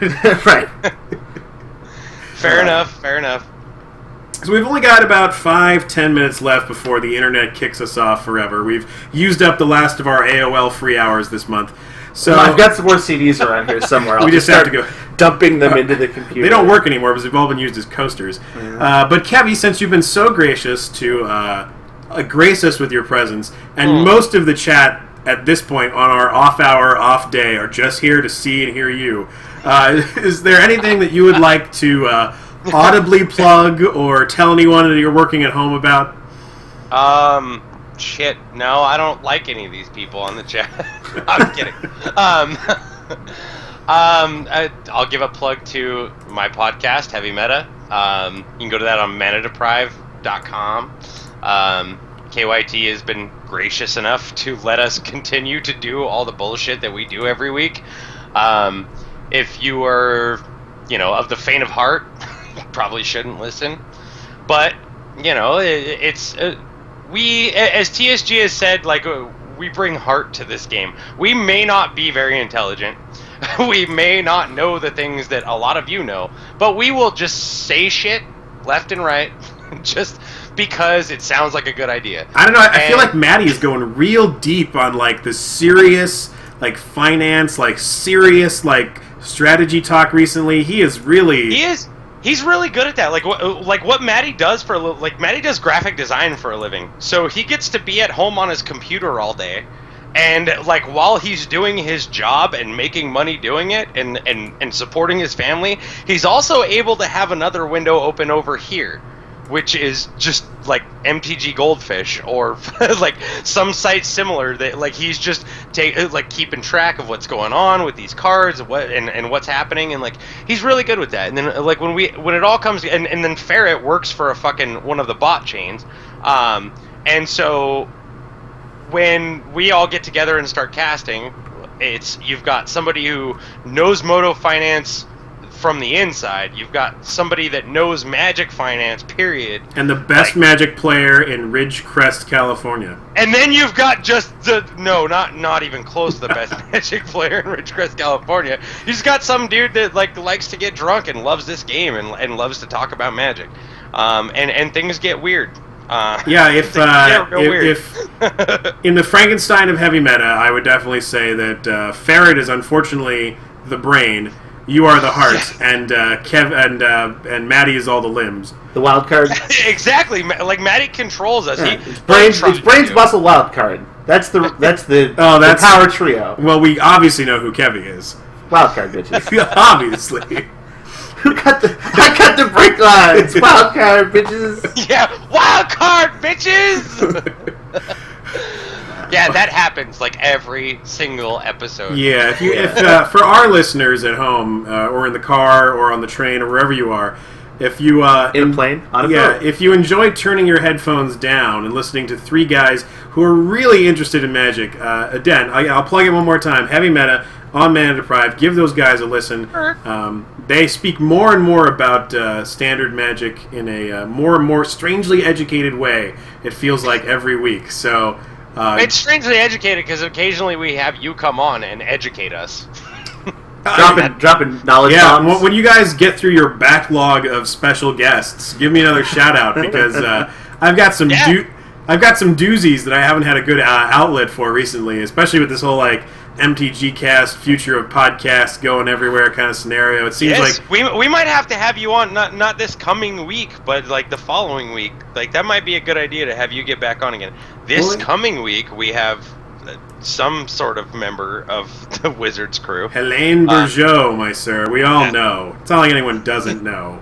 Yeah, yeah. I keep dropping hints on Twitter, and then I'm like, wait, this is pretty obvious. Yeah, even you, Kev, you better take some notes on that one so you make sure that you guys look professional in front of that nice lady. No, this is the weirdest thing ever. Is like I have to now contain myself and control myself.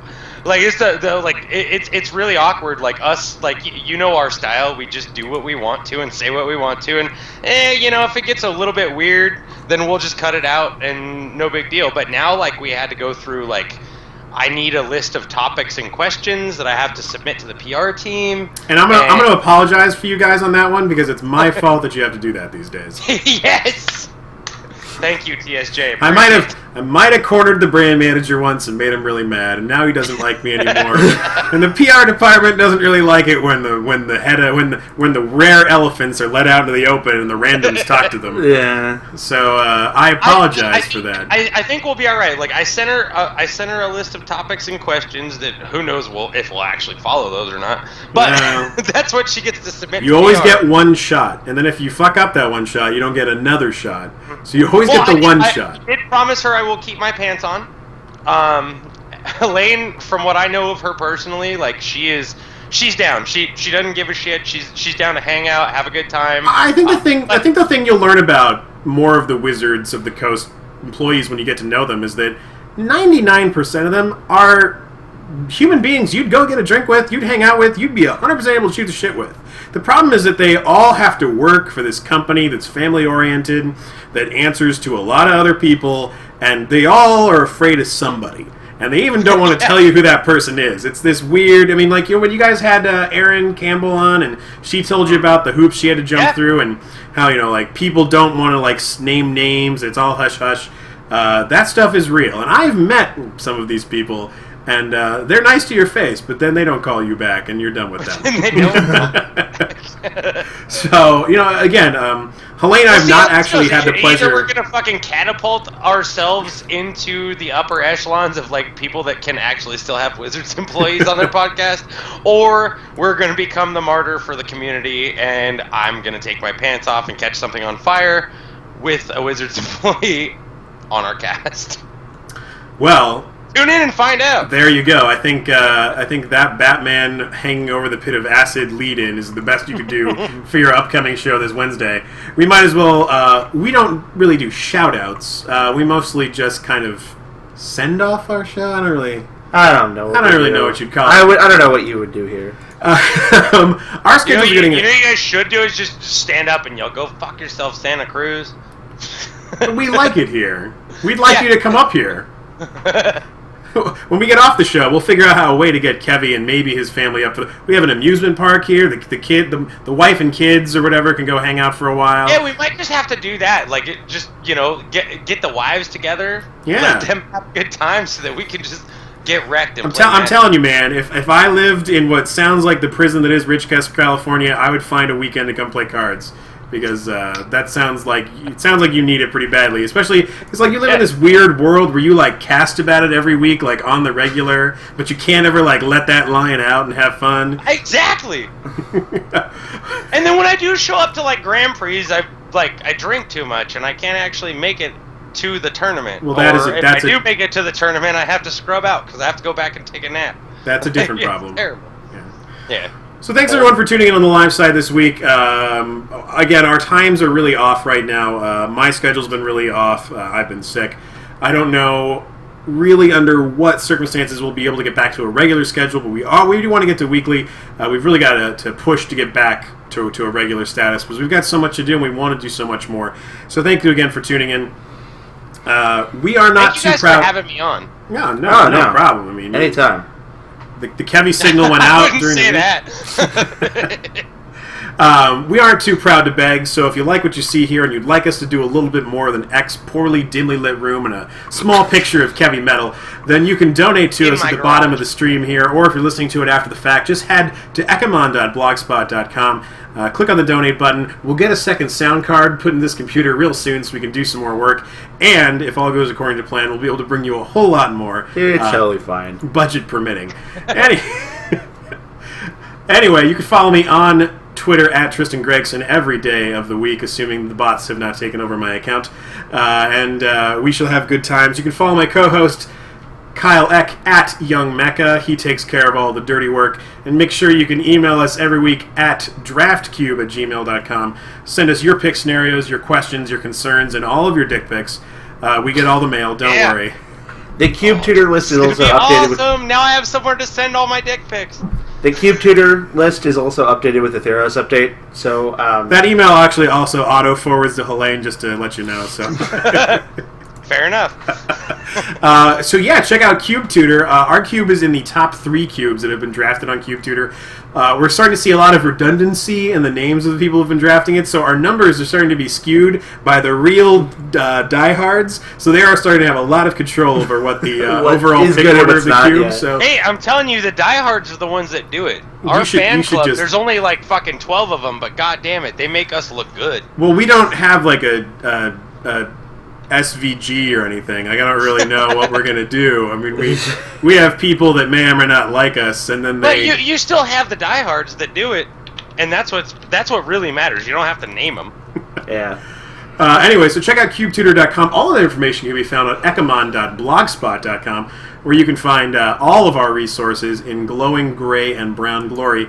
Until next week, thank you one last time for Kevin Metal being on the show. And check back with us on Twitter for our next broadcast. Please do favorite us on Twitch so you'll know when our broadcasts are up. Like us on, or subscribe to us on YouTube if that's your avenue for getting this media as well. We're still spread iTunes, MTG Cast. If you go to iTunes, rate us, leave a review. All these things are super helpful. MTG Cast, we got to figure that situation out because now that they're a property of Quiet Speculation, who knows what our future who may knows? hold? Who knows? I don't want to lead too far into the future that's untold. We got to talk to KYT over at Manada Pride. Maybe we can make a new content revolution over at that location, and you might see us there or somewhere else in the future. But for now, we are happy well, with the maybe. new Quiet Speculation overlords and hope that they will continue to fund us. And by fund us, I mean they don't. But until then, thanks everyone and good night.